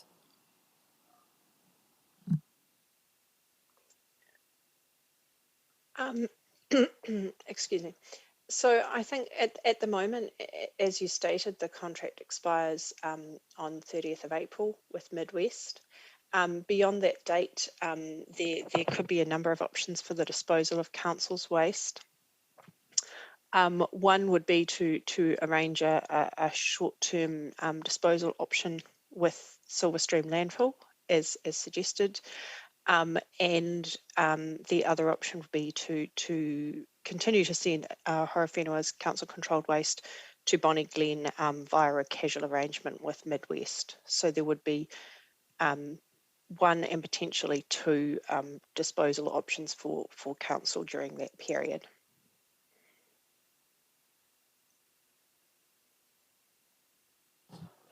Tessa, sorry, can you just clarify for us who owns the Spices site?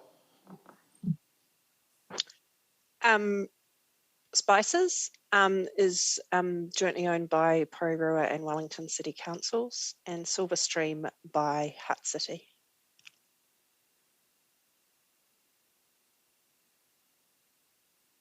So apologies, there could be an option to go to Spices or Silverstream in the short term, as well as potentially to Bonnie Glen.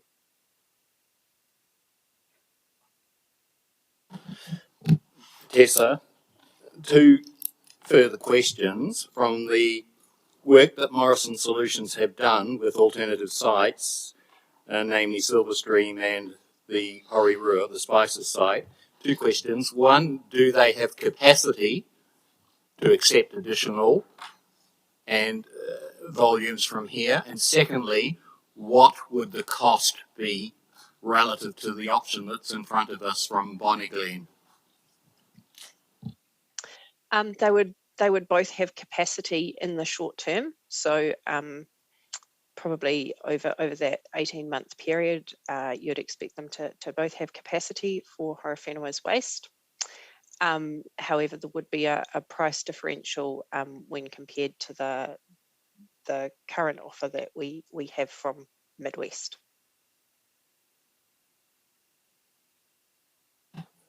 Can you estimate that price differential? Not off the top of my head, sorry. If I could speak, Mr. Mayor, I think the price differential would be the cost of 5 years of the Bonnie Glen preferred waste versus an equivalent full price from the other two landfills.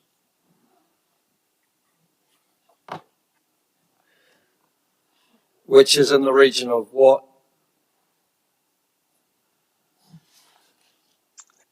At the risk of not answering your question, I'd have to say that I think that's commercially sensitive and probably not appropriate for the meeting. Thank you. Any further questions of councillors? Councillor Mitchell. Just checking, Silverstream and Spices may have the capacity, but would they be willing to take our waste for that time? Do you know? Is that the same thing? We have indications that they would be willing in the short term. The issue has always been that in the longer term that there might be some question marks over that. So in the short term that they would be willing to do that.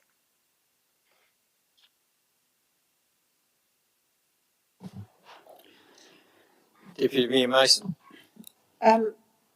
Given that we've got a gate price, a preferential gate price, as I understand it, with Bonnie Glen, and if this was a short-term arrangement, and then we were we didn't have another alternative such as pyrolysis, would we then be in a difficult position to go back and renegotiate a longer-term rate with another class 4 landfill that the only one in the region is Bonnie Glen? Would that make us vulnerable over that period?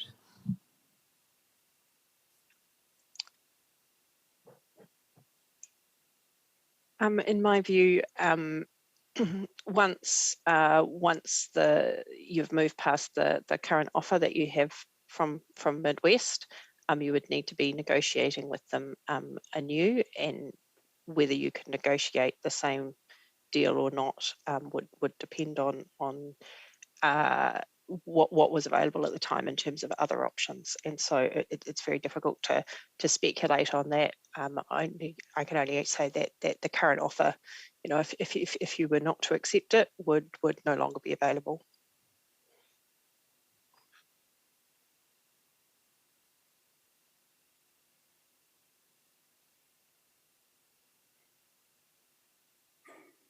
Councillor Tupper, do you wish to speak to your amendment?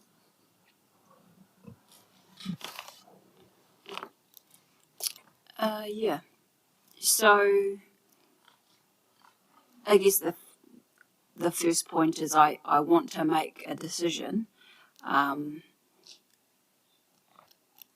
I wasn't prepared to defer a decision, but to actually set a time, and I'm not prepared to do it for 2022, which is why I was trying to find something, I guess, between where it caters to some of the issues that we have faced through this process and some of the concerns. I know I'm not the only one that have been that concerned of it going to Bonnie Glen and being the only option. I mean, unless the officers say no, they needed 24 months, I gather that 18 months would be sufficient because,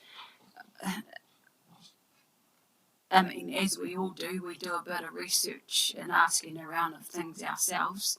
And so I spoke to the manager, PCC for solid waste, and understand, well, our 4,500 tonnes a year is to them like they receive 75,000 tonnes a year, and they do, you know, they will.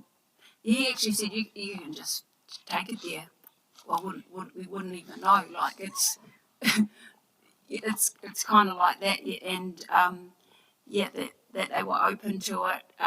He was more than happy to come up almost immediately to have that conversation, and I feel like there was no real negotiation. I mean, did you ask the question, are you willing to match the price with Bonnie Glen? I don't think so.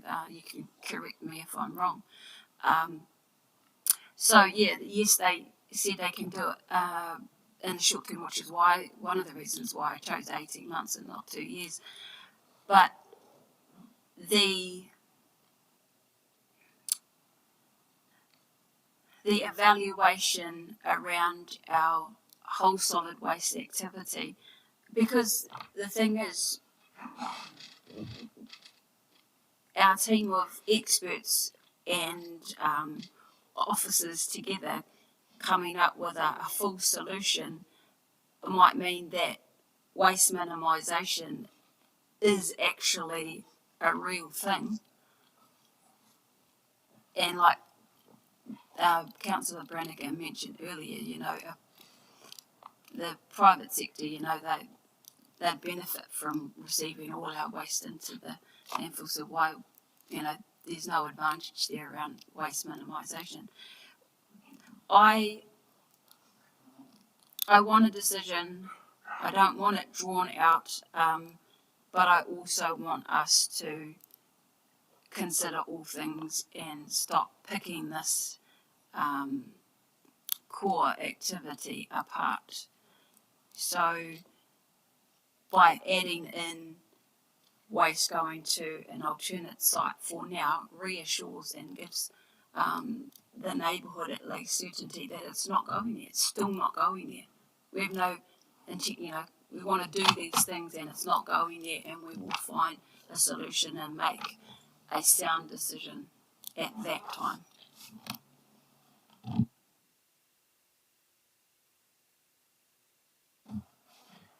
Any further, Councillor Mitchell? Can I ask Councillor Takapua a question, just for clarification? So, do you envisage, as part of your recommendation, at any stage that council decides to send Horowhenua's waste to the local landfill? Or are you anticipating that the waste will not go there again? But is it a possibility under your scenario?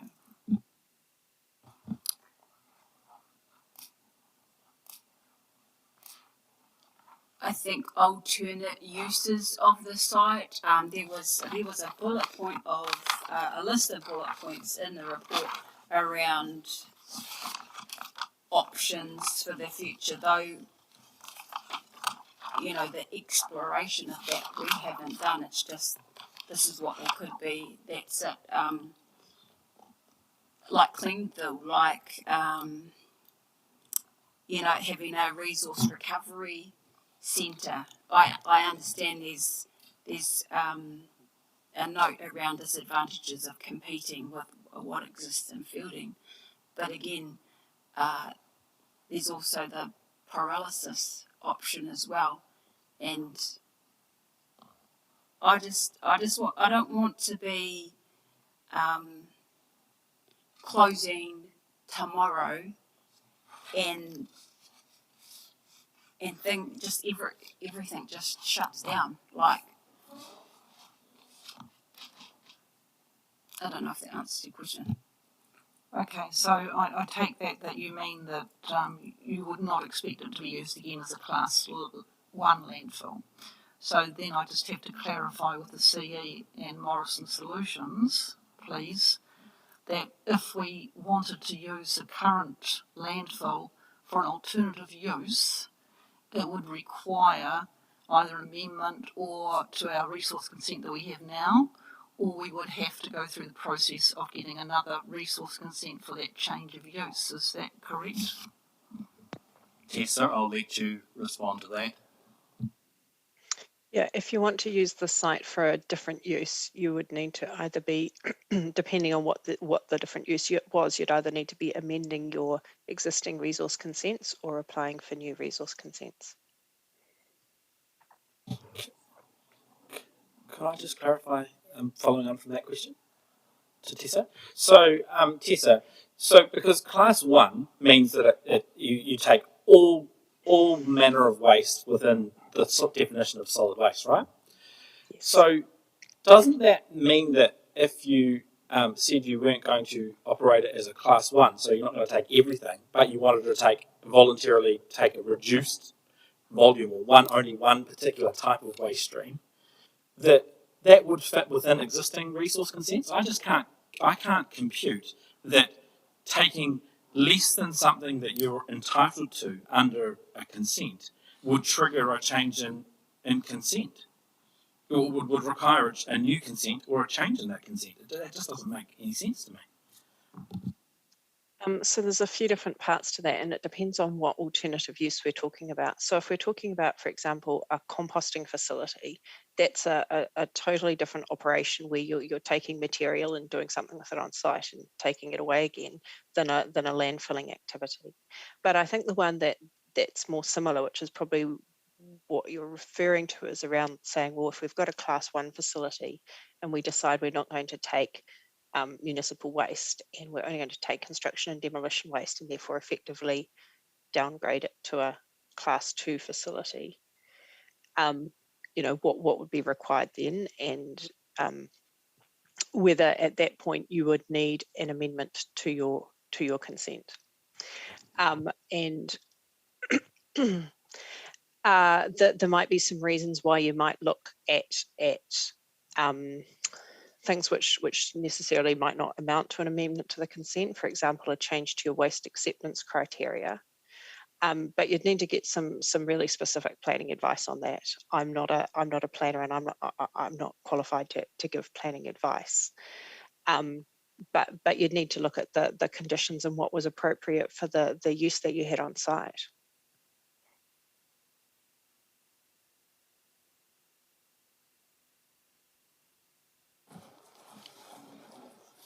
Can I also ask Councillor Tukapua, your request that it go to another landfill site, can you just clarify for me why you want it to go to a different site and not the current situation which we have going to Bonnie Glen? So obviously I have a preference, but the fact that I've used the word alternate site leaves it open for the CEO to actually say, well, we actually stack this one up and this one up, and they can match it or they can do better. They're prepared to take care of us for the next 18 months. It's only 4,500 tonnes. And then, you know, like, so do you want me to be specific and name them? I just thought that gives the manager an option. What I want to clarify, I suppose, are you including Bonnie Glen as an alternate site? Yeah, unfortunately. Yes.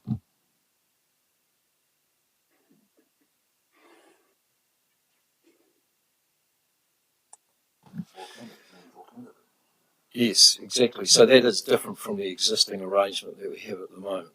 So your recommendation is actually to go to an alternate site.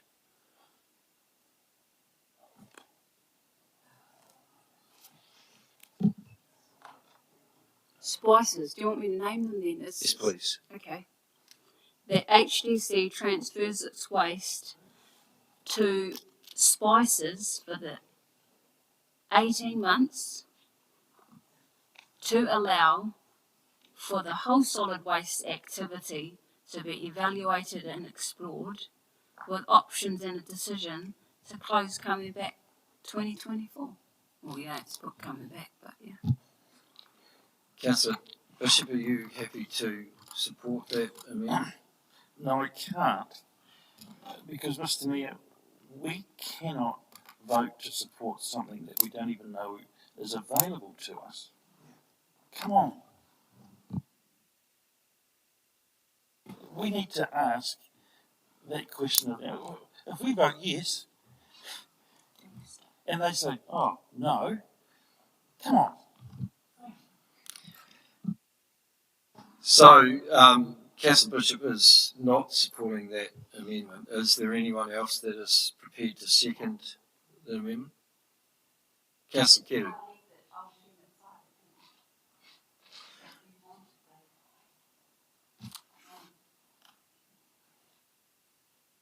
Councillor Keru.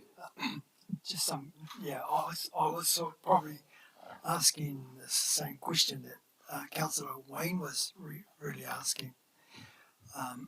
There has a conversation has been made between a manager and our councillor, and then we've just gone through a process where we're talking about procurement and decisions that have been made.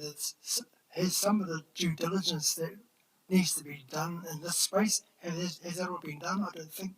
Well, I need some clarity around the alternative site. So, Councillor Tukabird, are you stating that the alternative site is not Levin? Yes. But could be Bonnie. But could be Bonnie Glen. Okay. So it could be any landfill other than Levin.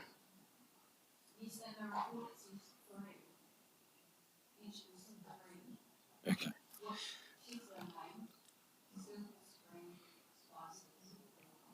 Okay. So in that case, we need to probably just clarify the intent of the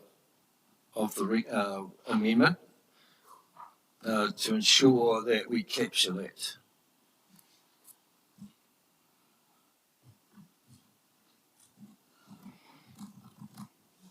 Okay, so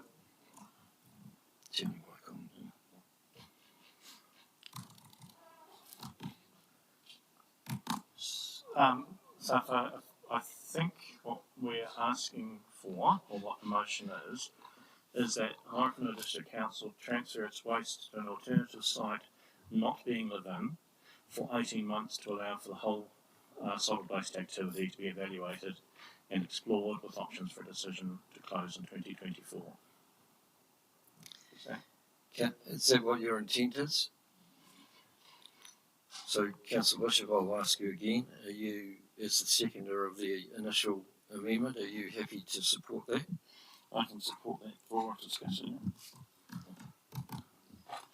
Councillor Isaacs.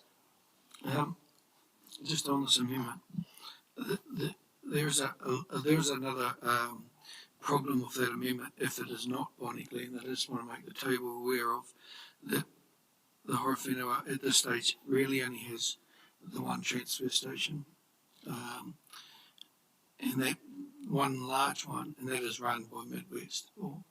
And so for council controlled 4,500 tonnes, and a lot of that is picked up in very small trucks from rec services, they would have to have somewhere to put that, to collate it, to put in a big truck to get to a tip. And I just want to make people, because that is something that you mightn't have thought of. So do I infer from that that you believe that we would need to actually have our own transfer station built? You would have to have some sort of facility if you didn't choose Bonnie Glen. If that's the way it went, you'd have to have some sort of facility. Otherwise, it wouldn't be practical running a truck down to wherever it's going with half a tonne of rubbish on it. It just wouldn't happen. Thank you. Any further discussion or debate? Deputy Mayor, mate. So we're on debate. Yes. Okay. I'm just assuming that no one's got any further questions, sorry. No? Okay, we are in debate. Okay. Look, I applaud Councillor Tukapua for coming up with an alternative. I think that's something, Councillor Tukapua, that you always look for a way through. But thank you, Councillor Isaacs. I think that's a really important salient point, that we would put ourselves in a difficult situation around potentially having to incur the costs of building our own transfer station and with the weighbridge and everything. But what gives me most concern about this is the point that I raised before, is that I think this would leave us really vulnerable, because we know, and we've had it through the conversations that we've had with Morrison Solutions, that the Wellington options are very short term because they are doing reviews down there. And I know we're talking about 18 months, but we also know that creep can come out. And if we don't have an alternative, such as pyrolysis, we could be in an even worse position come the end of it. And I know there have been all sorts of statements about Bonnie Glen, and I know that is not perfect, but I've spoken to Horizons. It does not come up on their monitoring report as not compliant with its consent. And my understanding is Whanganui sought the leachate. They offered a deal for the leachate that Rangitikei couldn't compete with, and certainly when I spoke to Mayor McDowell, the leachate issue hadn't come up as a red flag in terms of concern over there. So I think we need to look at things on balance. So my concern would be that we would be making ourselves very vulnerable if we chose this option, despite some of what is really very much appeals to me. So that's my caution. Councillor Mitchell.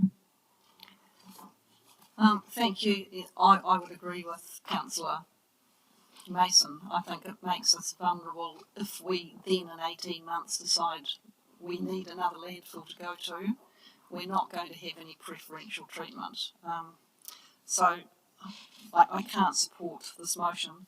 And I'd still go back to what I said last time for that last motion, that I think that people are really confusing the two issues. We can look at a total waste minimisation and what we're going to do with our waste situation if we close our landfill. In fact, it is an impetus for people to look at that, because there is quite a possibility that charges will go up. People will be thinking, how can I minimise my waste? They will start taking more responsibility for their waste and using it, viewing it in a totally different way. Whereas if we just keep sending it off to a landfill, it's an easy option. People aren't going to change their behaviours. We need to look at the long-term view of waste and how we can reuse it, reduce it. People need to look at how they're going to reduce what they're going to have in the first place. Reduce, reuse and recycle. We've got to get into that situation.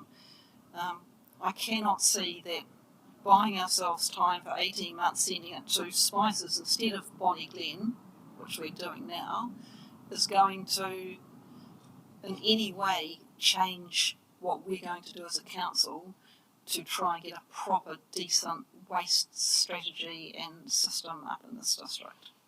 So I cannot support this motion. Councillor Bishop. Timing's everything, isn't it? There's one thing that hasn't been mentioned this evening that I want to just cover.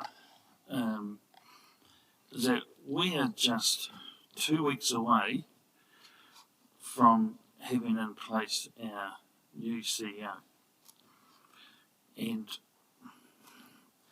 I want to just respond to the narrative that has constantly been a barrage through the reports that we are just not big enough to run a landfill.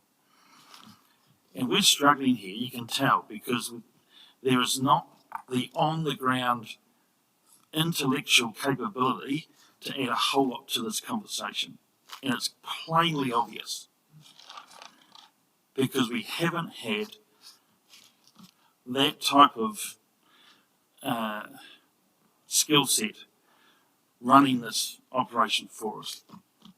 Our new CEO in a very small district runs a landfill. Yeah, no, don't shake your head, she does. And very recently, it went out for tender, and there were 4 tenders offered for that. So I don't buy this nonsense that there's not the people lining up to participate. What I'm struggling with is that we haven't had the local skill set on the ground to tell us really genuinely what's best for the whole of the Horowhenua and the future of that, and when to close it, how to run it in the interim. And if I could add anything, I just don't want to make a decision right on the cusp of that skill set arriving in this organisation. And if you want to, bring out the dereliction of duty, Mr. Mayor, that's it in the headline, I think, if we don't actually make use of that which is coming down in a very short time.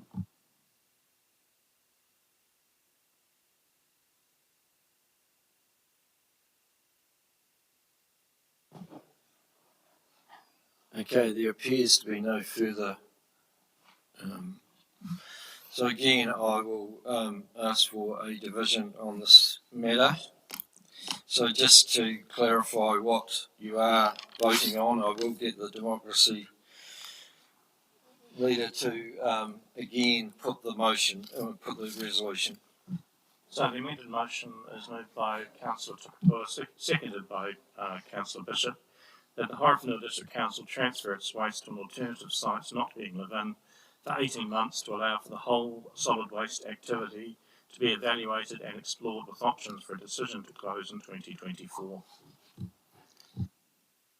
So we'll start to my right, Deputy Mayor Mason. Just one quick response. I understand the central DHB landfill is in the middle of nowhere and doesn't affect many parties. Sorry. So I vote against. Against. Do I get a Councillor Bishop? It'd be interesting to see the detail around that, rather than making these bush Sorry, comments. just. Thank you, Mr. Mayor. So Against. Against. Councillor Casemans.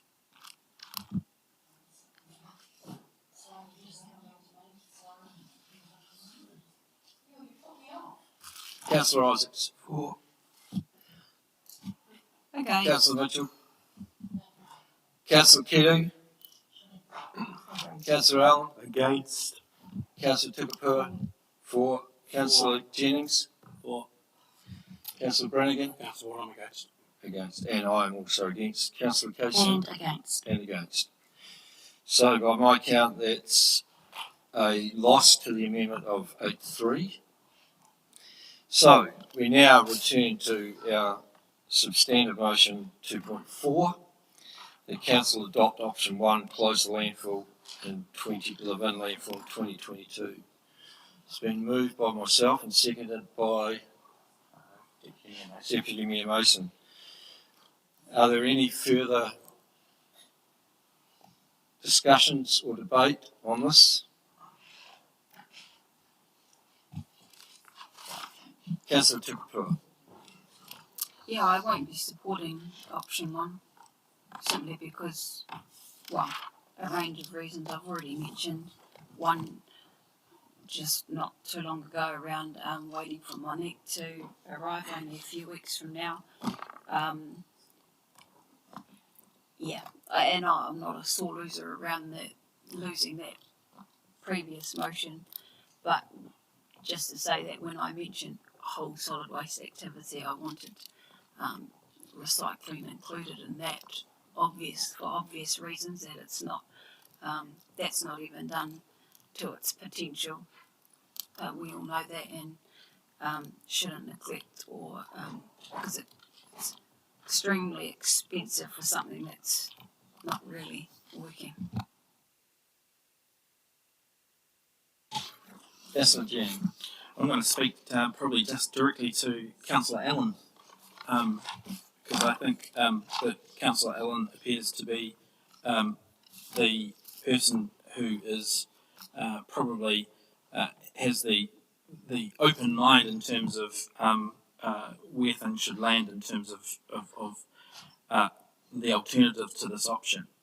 And I guess I just wanted to make the point that we're on the cusp of some major government policies landing around green waste, food waste separation, recycling, significant changes in the recycling sector. And for me, this is not the right decision tonight. We need to take some extra time to look at the broader scope of options and listen to the uncertainty here tonight. Listen to the angst around what we're doing, how we're doing it, and when we're going to do it. We just need some extra time to make sure that we are taking on board all of those developments, additional information, and so for that reason I can't support option one, and for all the various reasons that have been outlined tonight. Councillor Mitchell. Thank you. So I also need to speak directly to Councillor Allen. So I totally agree. Totally agree with Councillor Jennings that we are on the cusp of government regulations. I mean, they are designed to minimise our waste. They are designed to cut methane emissions.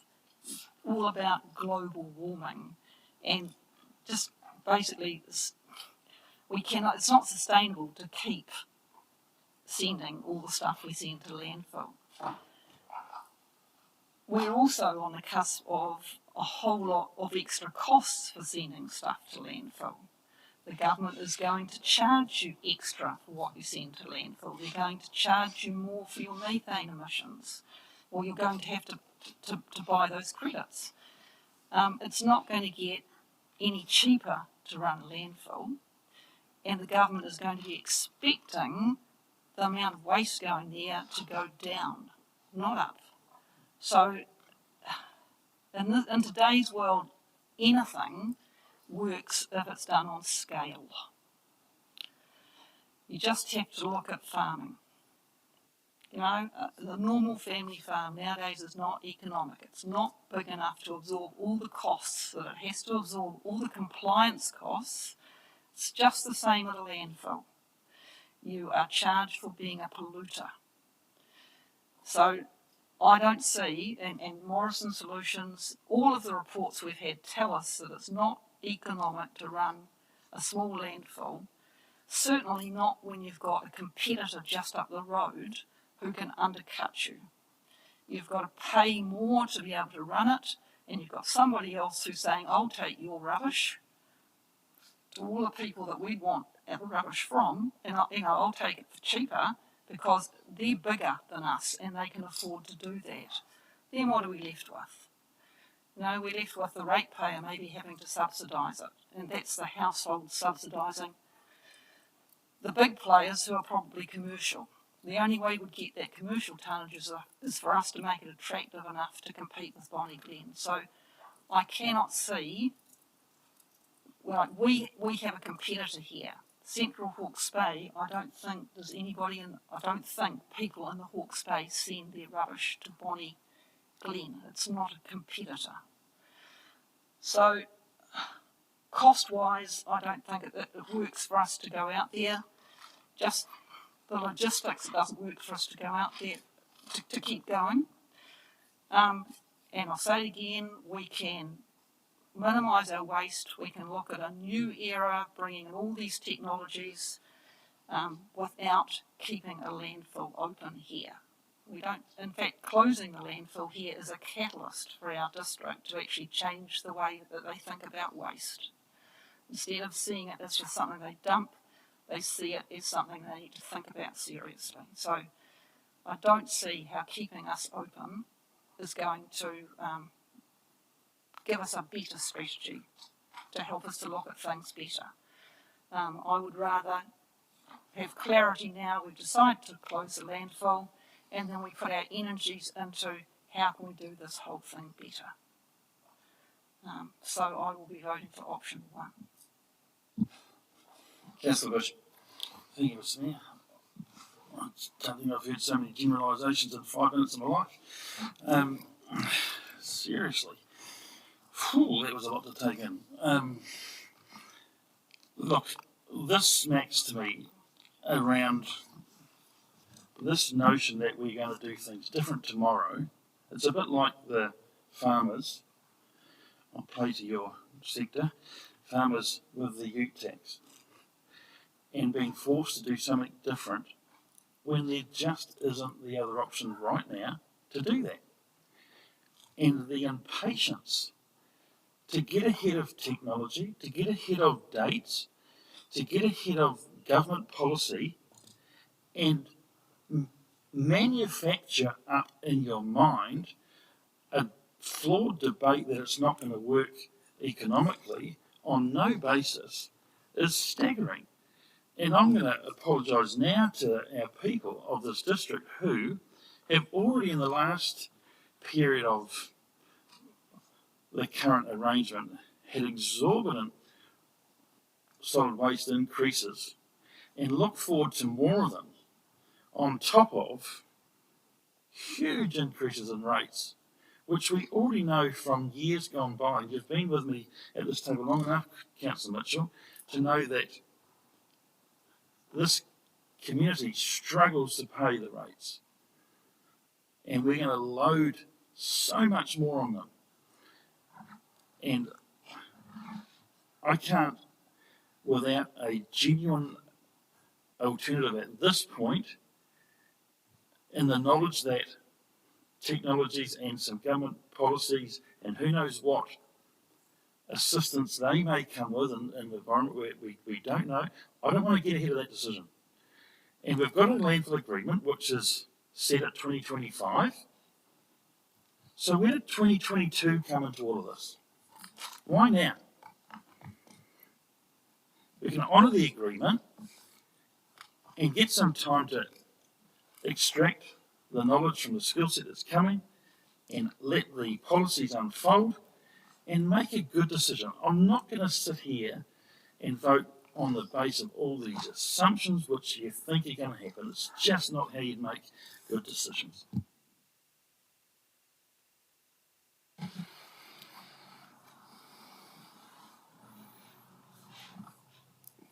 Councillor Allen. So I look to the whole table, not just to me. Confidence and knowledge that we're all listening.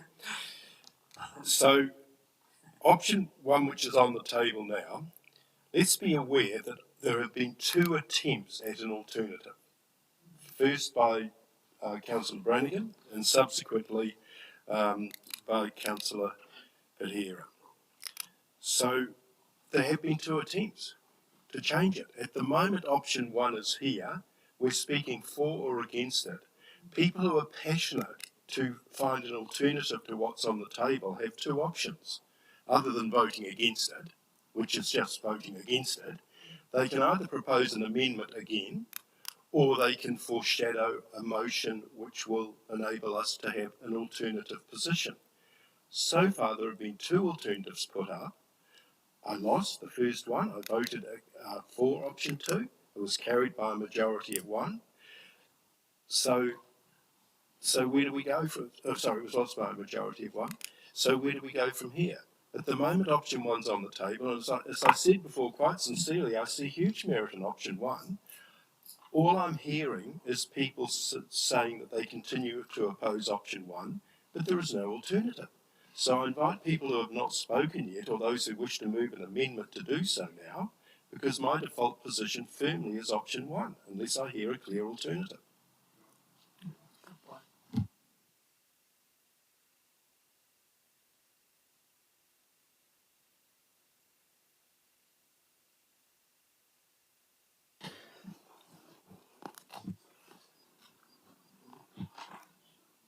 So, Councillor Bishop, you've spoken, sorry. I don't think we're playing by any rules, What do you mean? this whole process. We are playing by standing orders, which says that each person is allowed to only speak once. So point of order, just for clarification, Councillor Bishop possibly is aware, or he has spoken, but he can still move an amendment if he chooses to do so. Is that the issue?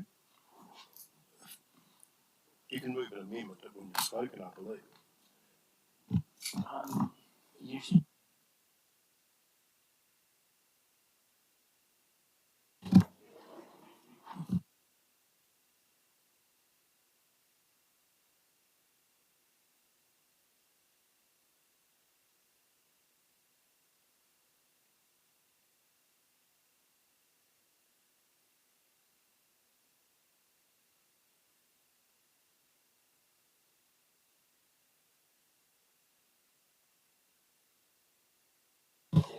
Well, sorry, just point of order, my position would be unless the standing orders prevent it, what's wrong?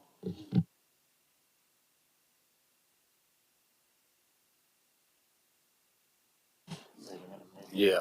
Look, under the circumstances, I'll allow Councillor Bishop to make his amendment. Are we able to have the wording of the motion that Councillor Brannigan put in first? Because I don't want to get confused with that up on the screen.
So that's, I can read it there, that down the bottom, that the council defer a decision to close the Levin landfill until 31 December 25 or at any other time earlier than that date.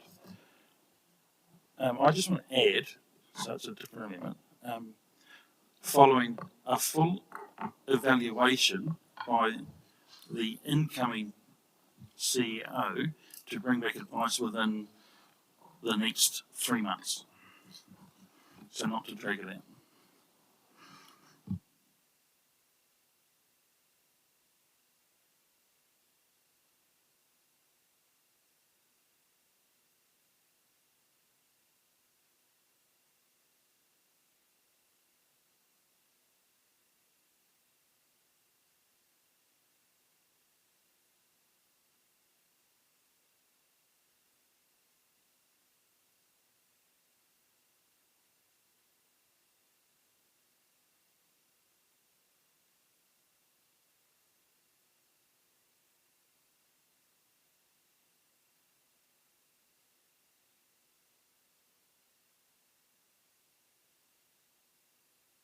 Can I just ask for clarification there? Because by my reading that says we're going to make a decision on the 31st of December 2025.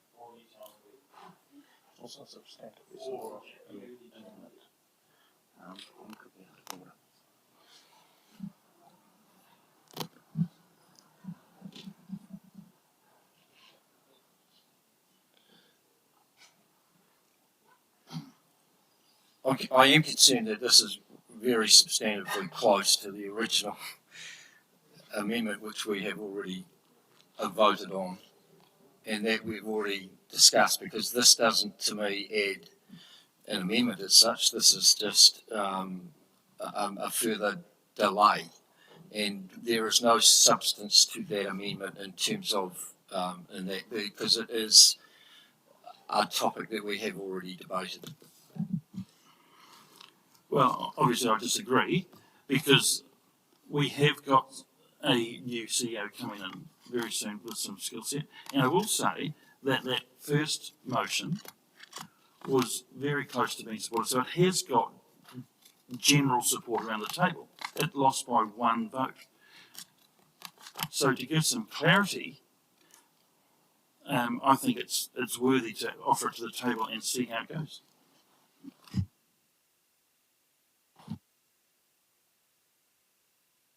Amendment to me, please. So the amendment now is that the council defer a decision to close the Lynn landfill until 31 December 2025, or at any time earlier than that, following a full evaluation by the incoming Chief Executive Officer within the next 3 months. So that's being moved by Councillor Bishop. Is there a seconder? Councillor Jennings. Councillor Bishop, are there any questions first?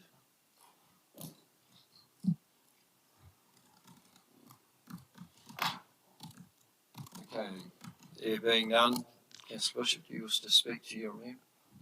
Just through what I've recently added, thank you, Mr. Mayor, that look, this is obviously a fairly contentious and clearly split issue that we're dealing with here, and I think it's only fair with such, like we keep talking about this, such a significant decision, and I would like to think that our next CEO, who's going to be leading us through the next 5+ years, feels like from the outset that she's had a chance to have some value into this discussion rather than inheriting something which may either way not be the best outcome. So I just want to have the ability to have a fresh set of eyes across this and have some sound advice given in the vacuum of any advice from anyone in this organisation who holds the solid waste portfolio that we just haven't had that from. And if we'd had that, maybe it would be a different outcome. But we need to fill that vacuum. Councillor Browning. Thank you. Yes, I will support the motion, amended motion by Councillor Bishop for the reasons he's outlined. We'll give the opportunity for the CE to come in and work with her senior management team, her infrastructure team, to fully evaluate and come back to us with that advice. And I think the three months is good, because we're saying to her, you've got 3 months to come back to us with the advice so we can make a decision. And I like it. I think it's fair. And it's fair to the community. It's fair to the wider district that we do that. And I would be happier to support that. Thank you. Deputy Mayor Mason. Am I still able to ask a question of clarity? Of Councillor. Does our agreement allow for that with the current offsite? Do we have the capacity to do that within the arrangement for the alternate site that we're using at the moment? Does that? I believe so, but Tessa, I'll just ask you to clarify that.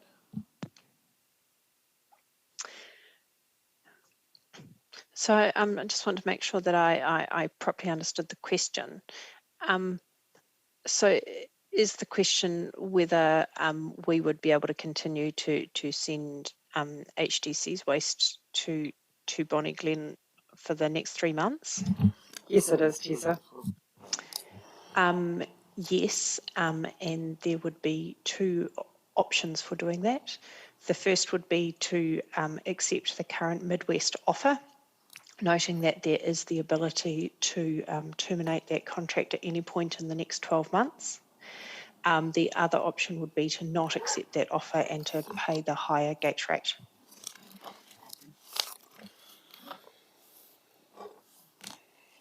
Thank you. Sorry, and we might also need to go back and double check the exact wording of that contract to make sure that there wasn't anything in there that was going to cause a problem, that because this is not something that we have specifically looked at. So we couldn't be 100% clear on that without having a further look at the contract, actually.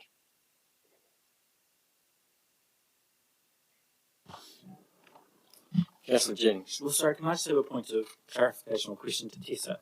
Because I understood from our last briefing, or perhaps it was the briefing before the last briefing, that we sent officers and Morrison Solutions away to confirm this very fact with Midwest, which was if the offer that was on the table was not accepted by 30 April of this year, what happens? Were they open to an extension? Were they were they comfortable with the arrangement continuing on a short-term basis? My understanding of the response, and please correct me if I'm wrong, is that they said yes for 12 months, but that first year of that 12 months is one of the years of the 5-year preferential rate period. So I don't understand why this is uncertain. I don't understand why we're still debating and arguing about this. We've got a whole lot of information about this, and it's bizarre.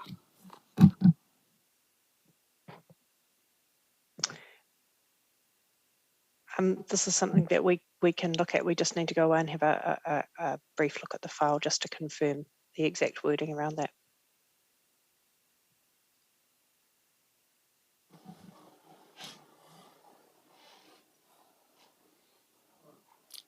Can you do that now, Tessa, or are you saying that that's going to be following the meeting?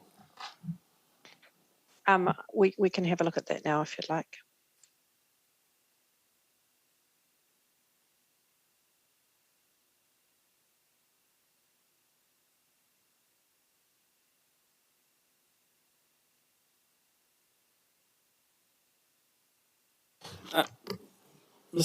Mr. Mayor, it may be appropriate that it's time to make a procedural motion that this matter just lay on the table until the next meeting.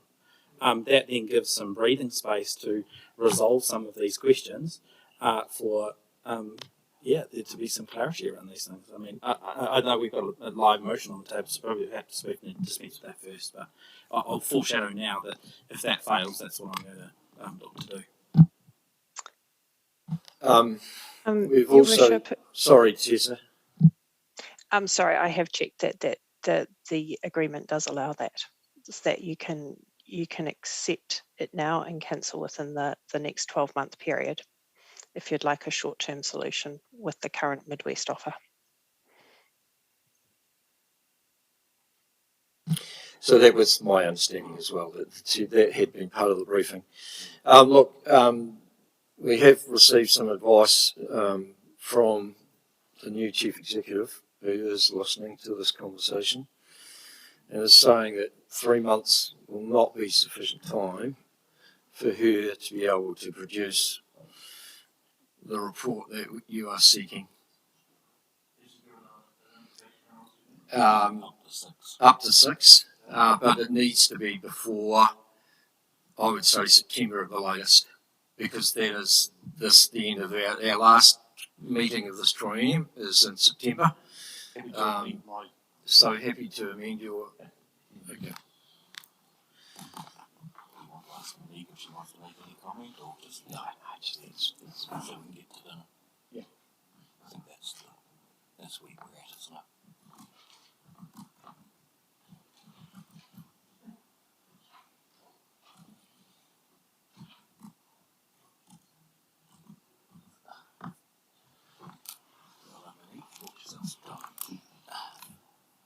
You're comfortable with that? Councillor Jennings, did you second that amendment? So you're happy with that? Okay. Any further discussion or debate? Councillor Tupapua. Yeah, I'm having wait for the C and that period gives me more confidence based on the challenges we've faced through the process and accuracy of information or timeliness of it. And with that adjustment to the first, I will vote for.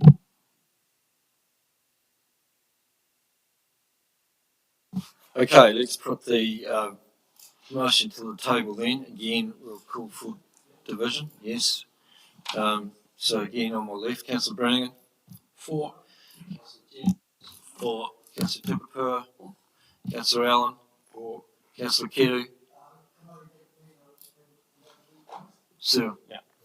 So the motion is moved by Councillor Bishop, second Councillor Jennings, that the council defer a decision to close the Live-in landfill until 31 December 2025 or at any time earlier than that date, following a full evaluation by the incoming Chief Executive Officer by 30 September 2022. Against? Thank you. Councillor Mitchell. Against. 6. For. Kay Simmons. Against. 4. Against. Sorry, Deputy Mayor Mason. I'm actually going to support this. I do believe the table is too fractured. There are too many things that we actually need to make sure that we get a better consensus around the table on when we should do this, and that it does need further investigation, if you like. I am concerned that further delay will add further cost and will add put us down a rabbit hole even further. That we are putting a heck of a lot on a new chief executive that is going to be under the pump as it is anyway, but I will support the motion.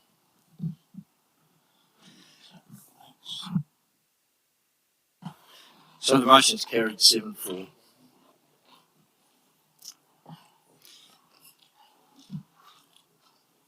So, councillors, we've got to the end of that item. The rest of the agenda is in front of us, but there is not too much of substance in terms of that. It's mainly procedural and receiving reports.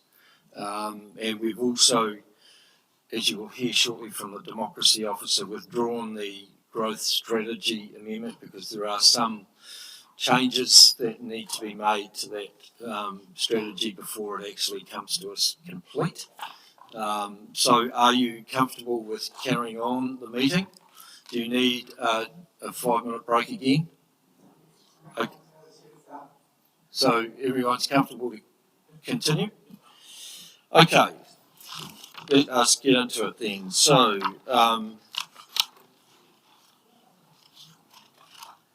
we are now moving to the Chief Executive's report on page 21. Can I have a mover that this report be received? Councillor Jennings, seconded Councillor Brannigan. All those in favour? Against? Carried. Has the Chief Executive got any additional comments that he wishes to make? I don't think he would dare. Sorry. I'm happy with the report you've taken as read. I think the only comment that I would make to like on this report is the fact that our representation review has been determined, that the Local Government Commission has accepted our proposal, and that from the 9th of October 2022 we will have 13 around this table, so conversations like this will take even longer.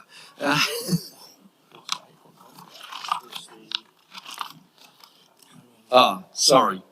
And I haven't got my usual tabs on here, Grayson, sorry. So we need to move back to page 27, sorry. The triennial election 2022, order of candidate names and voting documents. Can I move the receipt of this report? First, Councillor Isaacs, Councillor Jennings, all those in favour? So we have 2.2 in front of us. The Council resolves that the 2022 triennial elections have the names of candidates arranged in alphabetical order, or the Council resolves that the 2022 triennial elections have names of candidates arranged in random order of surname, or that Council resolves that the 2022 triennial elections have the names of candidates be arranged in pseudo-random order of surname. Councillor Jennings. I've just had a couple of questions on this. I don't really want to drag this out, but yeah, is that okay? We'll ask some questions. I thought you were about to move it. No. Open for clarification. So my real concern about this one is that as elected members here, and those members sitting around the table who are intending to seek re-election, technically we have a conflict of interest, and I know that that the legislation puts this responsibility on us. But my question is it possible to delegate this decision to the Chief Executive? So I don't know if you want to deal with that one by one, or... So no, you can't. So if a recommendation isn't decided today, the recommendation will be to go with alphabetical. Okay. And then the second question I had, which was so this decision relates to the ballots, the actual ballot paper. But if we choose alphabetical or pseudo-random, my understanding is that the candidate booklet that goes out with the papers is still in alphabetical order. Is that your understanding, or does that also get ordered depending on whatever decision we've made? I'd have to check that, but my understanding is in alphabetical by surname. So, and the previous advice that's referenced in the paper, is that from the electoral officer for the previous election? So it's not current, it's prior. So he is also our electoral officer for this election as well, Warwick, but did our previous elections as well. Yeah, sorry, but the report talks about previous advice, and I just wondered if it was his advice or someone else's advice or advice from somewhere else. His advice. So, Deputy Mayor Mason. Can we move? Yeah, I was just going to ask, Councillor, please move one of those options, please. I'll start with choosing option 2, random order. I'll second that. Anybody? Councillor Allen, thank you. So now the discussion, debate. Deputy Mayor Mason, do you want to start? I do. I just, for the purpose of proposing this, I've been drawn to the information in the report that shows that a number of our neighbouring councils and more councils, as I understand it, are choosing random order, and I think, as is noted in the report, it's a more equitable approach. So that's why I propose that as an option. Councillor Budget. Look, I remember this numerous times, and I would have thought by now there would have been some empirical evidence to suggest that it was an advantage or not. And with that, nothing forthcoming, I think the status quo has always been the decision of the past, because that's what our community is used to.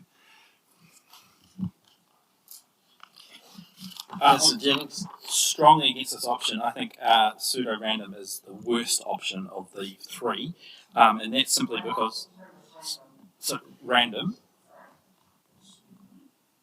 Oh, sorry, random. Pseudo-random means that the same random order appears on all ballot papers. So random is the worst option, because it means that the same couple in a household who gets the same ballot will have different looking ballots. And in fact, I did a bit of research around this, and I found that all of the empirical research that is proffered typically in New Zealand around this particular issue is relates to booth voting in other jurisdictions, so not postal voting. And I think that there is a real risk in terms of voter confusion, particularly if the candidate book is ranked in alphabetical order, that they then have a ballot form where they have to go searching for names. And case in point, the Levin ward at the last election had 19 candidates. So look, if you, in my view, if you want voter confusion and spoiling of ballots, you vote for option 2 or 3. That's where I sit. Councillor Allen. So I support random because my name is Councillor Allen. And secondly, in terms of the confusion issue, I think we do the voters a discredit. They can read.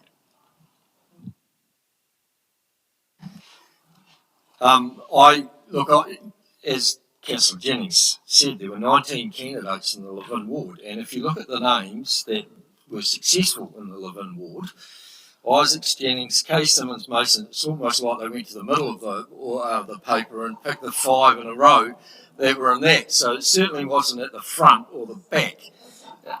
So Kerry Ward. Eh? Kerry Ward. But I also give some credit to our voters that they are a lot more interested. The ones that do vote are a lot more interested and will make sure that they do their due diligence on the candidates. And my mantra in this is keep it simple, and that we maintain the alphabetical order. So I will not support that amendment. So the motion's on the table. I don't think we need a division in this matter, but can I just have those that are for the candidate listing names to be arranged in random order? Just put your hands up if you are. 1, 2, 3, 4. Against? 1, 2, 3, 4, 5, 6. So the motion is lost. So therefore we need to put another motion, and I will move that the council resolves that the 2022 triennial elections have the names of candidates arranged in alphabetical order. Seconded by Councillor Jennings. Councillor Tupapua? Yes, support you. You're supporting. So all those in favour? Against? Motion's carried. Did you wish to record anyone's non-votes?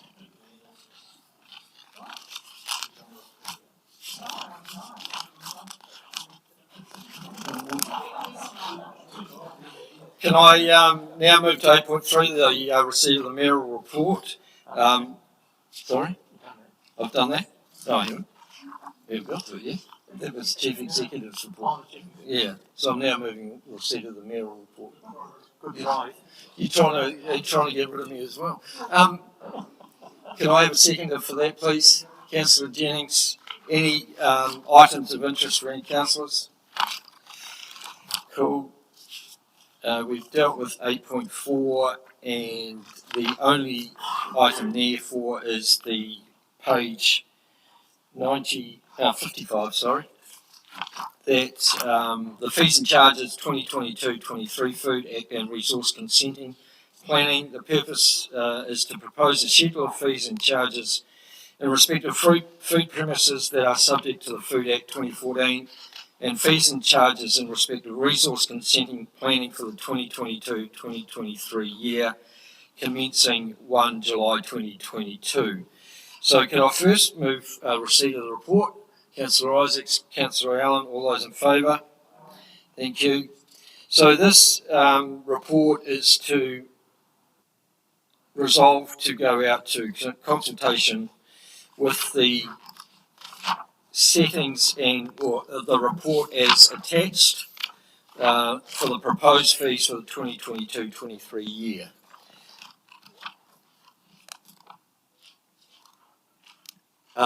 We do have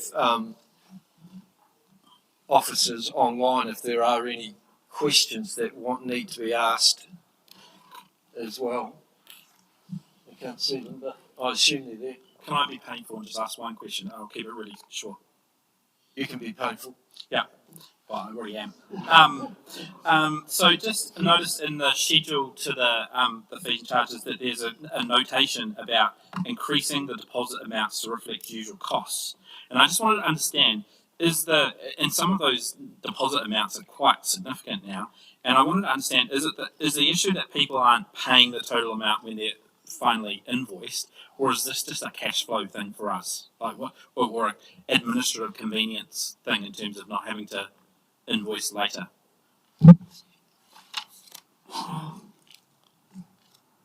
I'm assuming you mean the resource consent fees? Yes. Yeah. So with those, we are trying to remove an additional invoicing point, which is the point at which prior to the hearing that we would normally issue an invoice collect a deposit prior to notification and again prior to the hearing. We're trying to bundle them together so that we reduce basically a transaction point.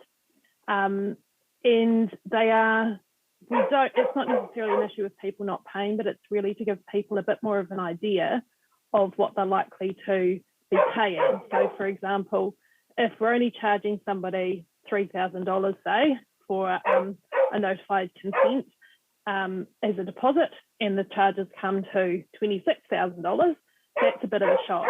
So we're trying to get probably more of the funds up front as a deposit, and it gives people a bit more of an idea, because there's not such a big bill at the end of that. Because the reason for my question, and I'll turn this into a question, is just that I'm concerned about the unintended consequence of cash flow on the people that are engaging these processes, without wanting council to become a bank. But I just wondered, so at the moment we don't actually provide like an estimate of charges up front, and what we're proposing is that we use the invoice for the deposit as a sort of a de facto fee estimate. Well, it's quite difficult to estimate the cost of a notified consent, because there are lots of factors such as how long the hearing goes for. We are sorry, going a bit blank. It is really designed so that we get kind of a bit more of an idea. You know, we kind of are collecting more of that cost up front. Sorry, I've completely forgotten my point there. I think you need to walk, Megan.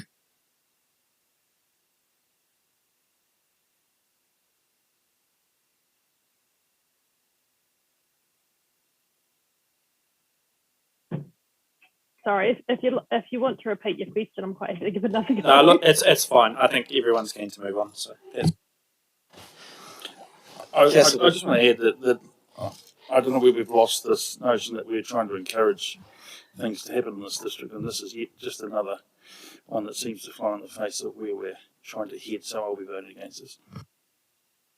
Sorry, we're just voting that this is going out for consultation. We're not adopting the fees and charges at this stage.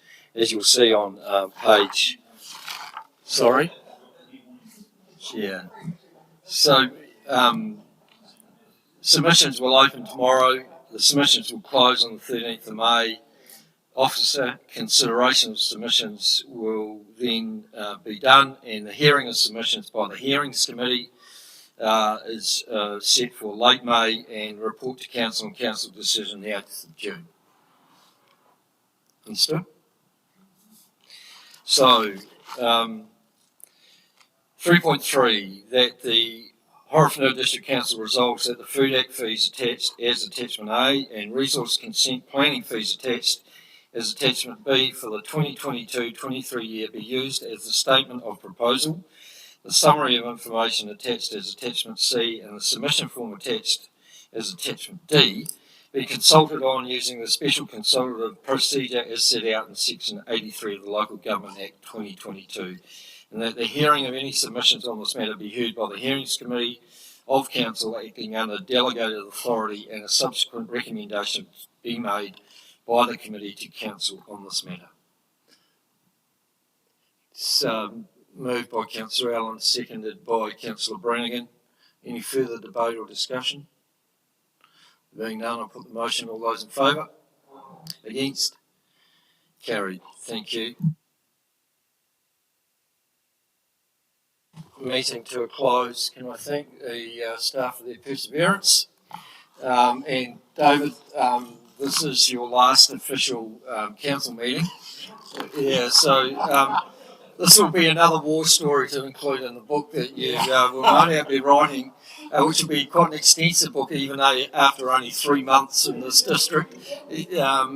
But thank you for your guidance and your support over the time, and there will be an opportunity, no doubt, to make a formal farewell to you over the coming weeks. But just wanted to acknowledge everything that you've done for us in this short time through the public view as well. And thank you for